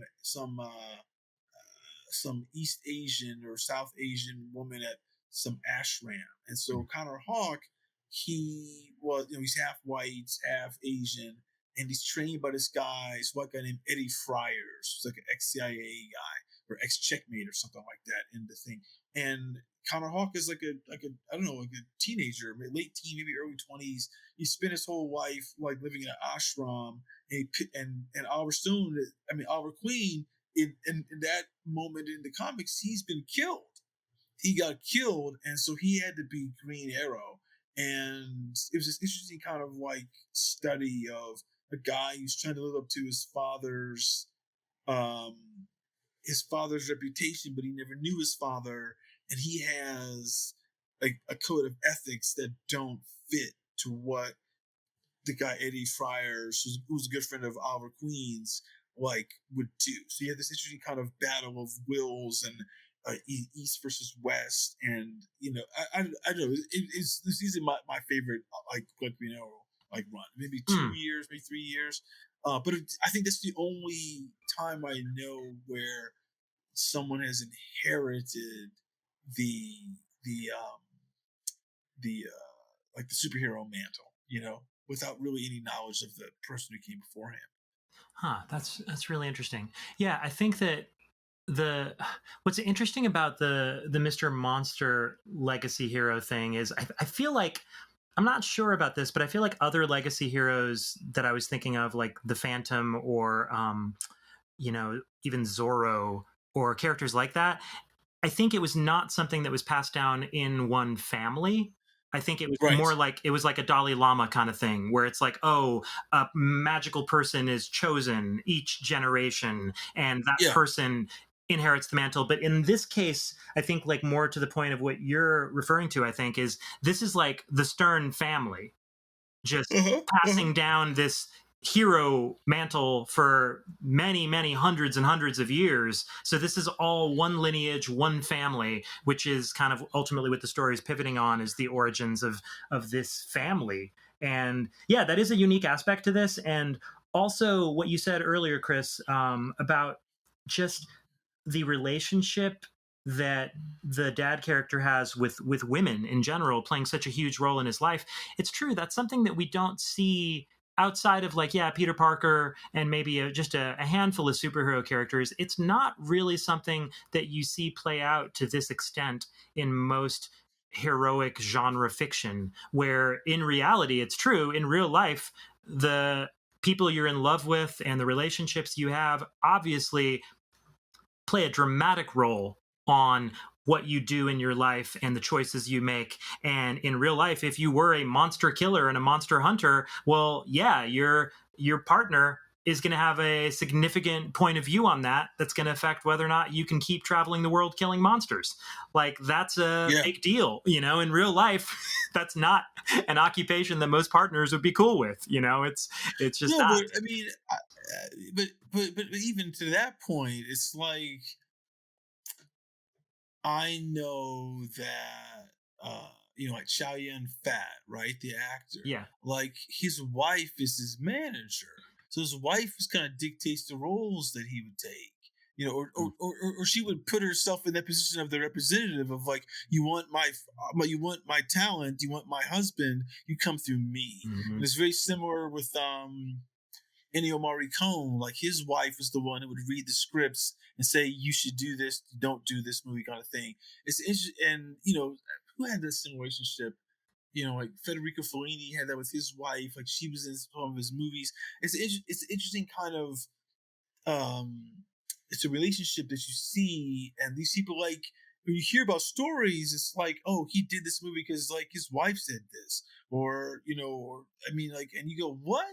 And I think a lot of people aren't in that position to be a actor or some sort of like person who's selling their skills like that, where their wife can or whatever, it could be the husband, if it's a gay couple or whatever, their significant other has a strong point of view in how you're doing the work, or if you're going to keep working, because every once in a while they kind of touched upon this in that movie Any Given Sunday, but I know this is with some pro athletes. The wife is like, you're not playing another season, or you are playing another season because we need the money. And he's like, but I'm all fucked up. I don't give a fuck. I want some more shit. Take that contract for another 3 years of whatever, $50 million. We want it, And then this is like kind of before they knew about that encephalitis thing with the brain, the brain trauma, where the football players, their brains are turned to mush. Right. But basketball, I mean, I don't know. It's something that we don't associate with superhero comics, as you said. No, it's totally true. It's definitely something that happens in real life a lot. But I think that to make a superhero comic have more relevance the way this is, because if he's just hunting monsters, I don't know if this has the same resonance. Like, it's not, like you said, you mentioned Doc Savage before. Like, Doc Savage is kind of cool when you're a kid and you're reading pulp stuff, but I don't know if Doc Savage would work for me as an adult now reading that, because it's so plot driven. It's not character driven at all, essentially. Yeah, no, 100%. And I think that's what they do. What Gilbert does brilliantly here is he takes these old pulpy tropes and he does really modernize them into a much more emotionally grounded story, like you say, in a way that you don't really see in those old pulps, because the characters are so much more like caricatures in a lot of ways. And I think what you're saying about partners kind of operating as a team with these high pressure careers, I think it's something that is very true in the real world. And of course it applies to women who are high powered also, and women who have high powered, huge careers. Like I know women, like friends of mine who are powerful lawyers, powerful, executives who have these all consuming jobs, and, and they've got the husband who is like the person who's the advisor and who's off to the side and who they consult with before they take on a huge project or whatever. And I think, whether it's a husband or a wife or whatever, when you have these career opportunities that are so massive and potentially so all consuming, I think it makes perfect sense that it becomes the family business, because, someone is working round the clock and potentially bringing in insane amounts of money, whatever it is. Like it's not just the kind of thing where, oh, well, I punch out at 5 o'clock and I leave my work at the office. You can't do that if you're running a Fortune 500 company, and you can't do that if you're a professional athlete or a big time attorney, and you can't do that if you're a internationally renowned monster hunter. No, these are not the kind of jobs that are simple, that your partner can just leave, away from the house and come home and have a normal life. And so I think it's actually a very emotionally, psychologically astute and realistic approach to this kind of a story. And Gilbert anchors it in such deep, profound emotion that it's not just the emotion of romantic love. It is that for one generation, but then for the next generation, it's the emotion of like a father-son bond and a feeling of betrayal and abandonment by a father and a mother. And that's also a deep and profound emotional loss and trauma. And then you've got that on top of the romantic emotion that the father was dealing with. So it's like, it's really weighted with really heavy emotion in both generations. And I think that's a really profound and brilliant choice that Michael T. Gilbert made here, because I think it works as a brilliant juxtaposition and contrast with material that is essentially absurd. And it's material that's just this preposterous monster killing, which I love, but I think balancing that with this real life emotion, to me, that's like the magic trick of the story, is that juxtaposition, I think, makes this so powerful in a way that does call to mind probably a lot of the comics that we love so much, but like Alan Moore's Swamp Thing. Alan Moore's Swamp Thing, similarly, is like this incredibly deep love story against, set against the context of like a fucking muck monster in a swamp. It's like this absurdity, this preposterousness kind of mixed and juxtaposed with this really emotionally sound kind of true human drama. And I think that's something that comics do so incredibly well that very few other mediums are equipped to approach the same way. Well, two things about that I want to say. One, you mentioned that this is about this sense of abandonment and betrayal with the father and son. But that's also what Jim Stern is like dealing with, because he doesn't get with Lily unless he feels he's abandoned by Gloria. That's right. Yes. And it's a sense of like she's betrayed him, because that's when he's like running around almost like a homeless guy.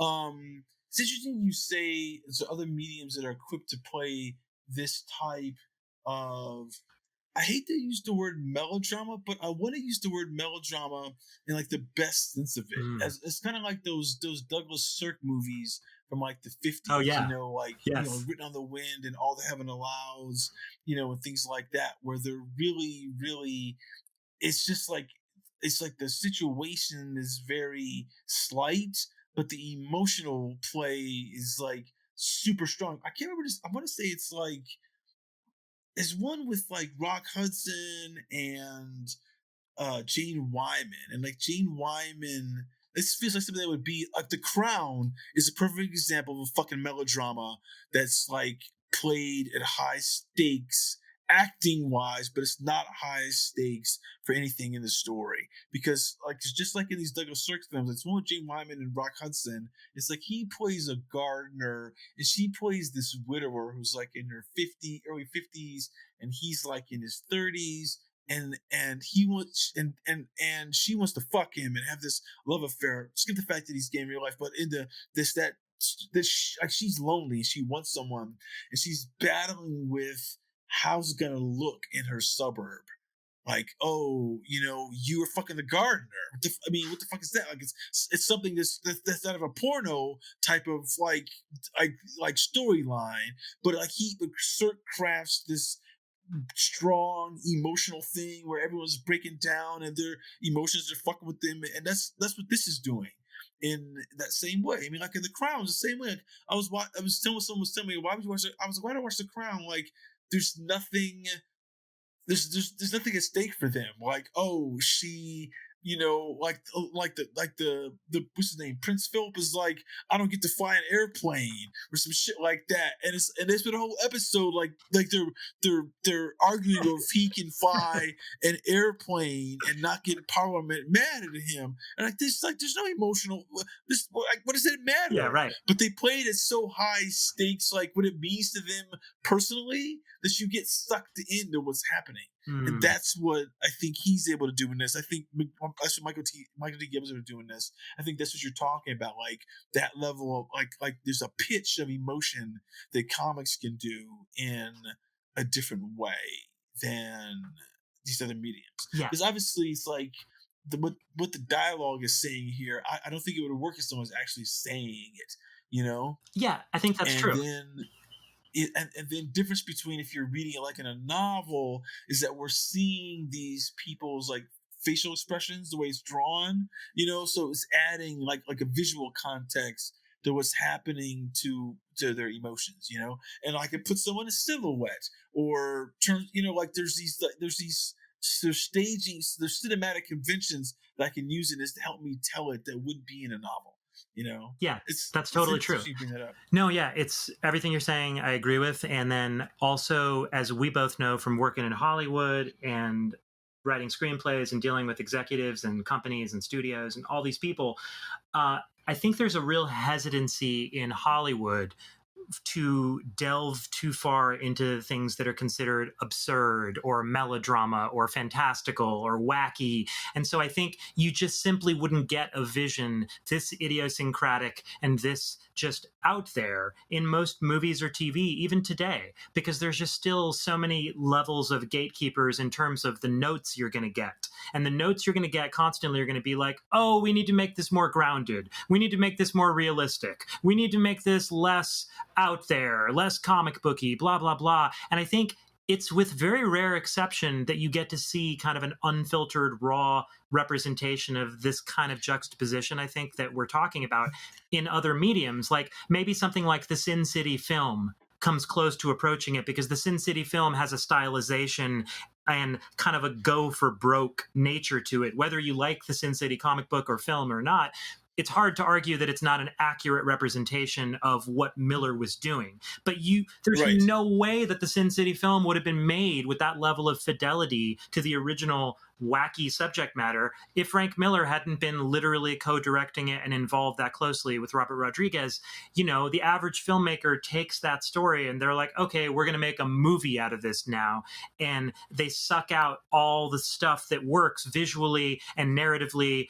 Often, you know, the stuff that seems like melodrama or seems, you know, just too quirky, too wacky. And I think there's a flattening out of the narrative, a flattening out of the storytelling, and a flattening out of the style of something that happens when Hollywood gets its, you know, its mitts on a quirky comic book. It's very rare that the quirk survives to make it on screen. Oh, do you know what I mean? I mean, I didn't see Jupiter's Legacy, but I know from reading some of that comic, I was like, why would you make this as a TV show? It just won't retain what made it special as a comic. Because Frank Quitely's not going to be there. Frank Quitely is like, you know, for me, he's like 95% of the reason to read Jupiter's Legacy. Good. You know what? There's a Netflix show called Shadow and Bone that just came on earlier this year that I watched, and it is like a YA type of story.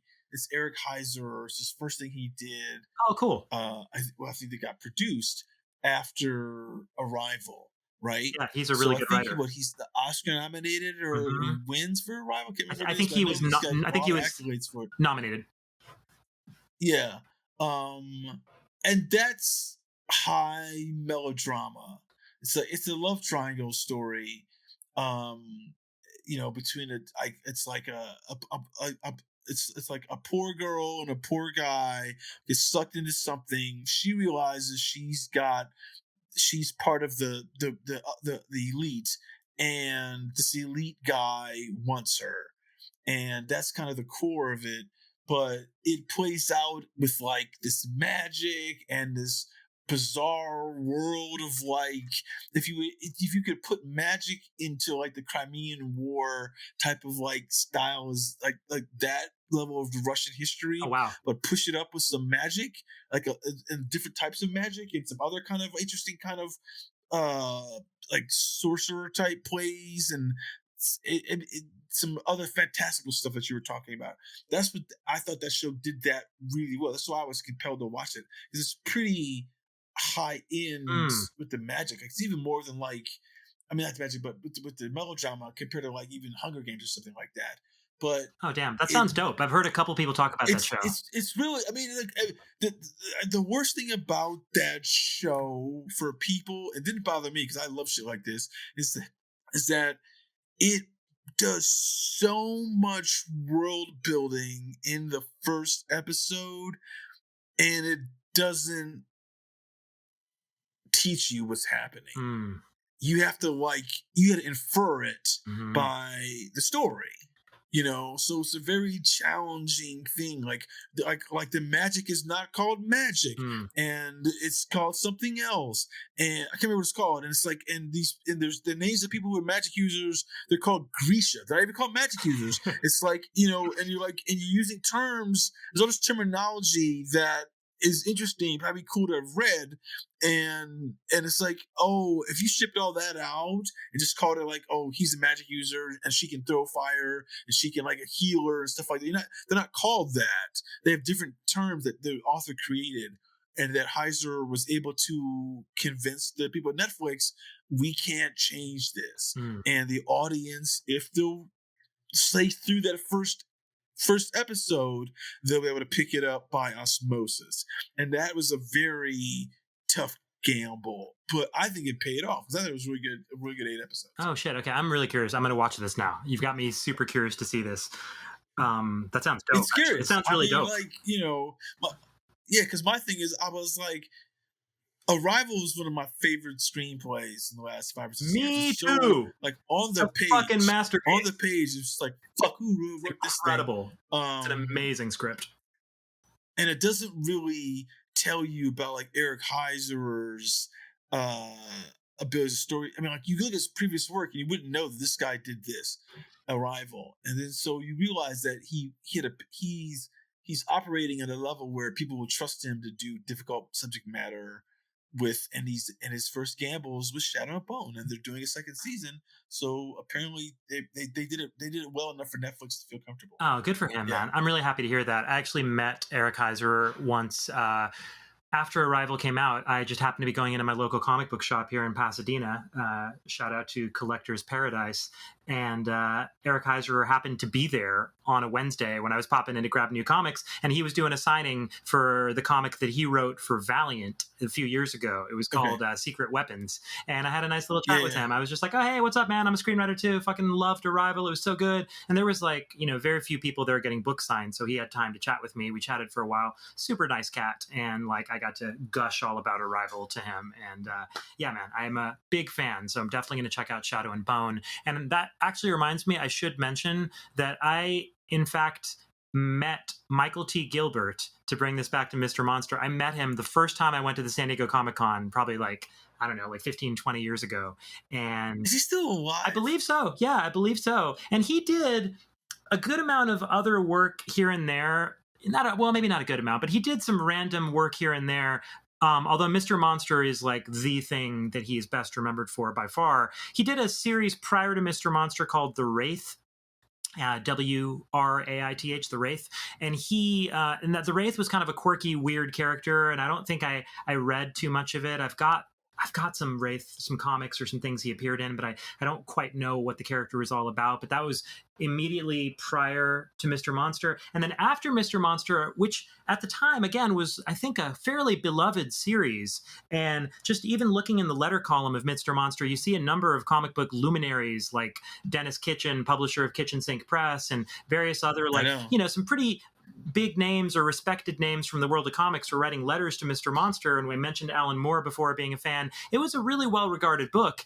And Gilbert, I know he did a Legends of the Dark Knight Batman story that is actually really worth hunting down, because I remember thinking it was a really terrific self-contained one-issue Batman story that was done very much in the full Michael T. Gilbert style. So it looks like an issue of Mr. Monster, like super wacky, bold visuals, but it's a Batman story. I probably read that because I know the name, and I can't remember what I've read of his other stuff. Yeah, if you were reading Legends of the Dark Knight, because that was one of the best Batman series. They did some great stuff. Writers and artists, that was some of they should bring that back. I don't know why they don't.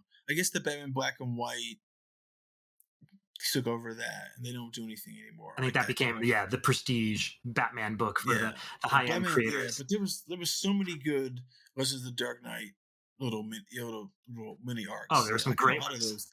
I think I got like 60 of those somewhere. Mm-hmm. No, there's some really good ones in that. No, seriously, amazing creators.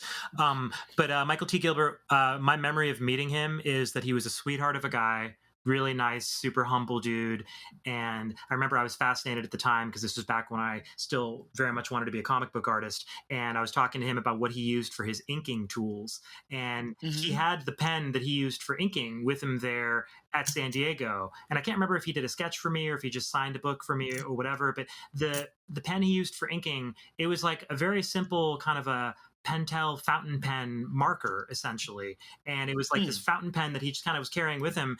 And this was in the days when I think very few artists were using markers or pens in any kind of inking. And I was like, oh shit, that's crazy. You're inking the whole comic with that pen? Like, that blew my mind, because like I knew those pens and I knew how to buy them. Like, I didn't know how to produce the same kind of effects that he was producing, but it was impressive to me that he was using such a simple tool to create work that I thought was so visually dynamic and impressive. But yeah, he was a really sweet, very friendly guy. And so it always just kind of stuck in my head that, you know, people should remember Mr. Monster more than they do, I think. And so I'm really glad that we got to chat about it for a couple hours here. Yeah, I think it was really worthwhile. And then one other thing that, like, you know, part of me doesn't want to bring it up, but then part of me thinks like I feel like I should bring it up just because I was curious to get your thoughts on it. And like, I guess this is one of those things that'll happen as we look at more and more comics from the 80s and from different eras. There are moments of like, obviously there's gonna be moments of misogyny or just kind of like weirdly like quasi, like,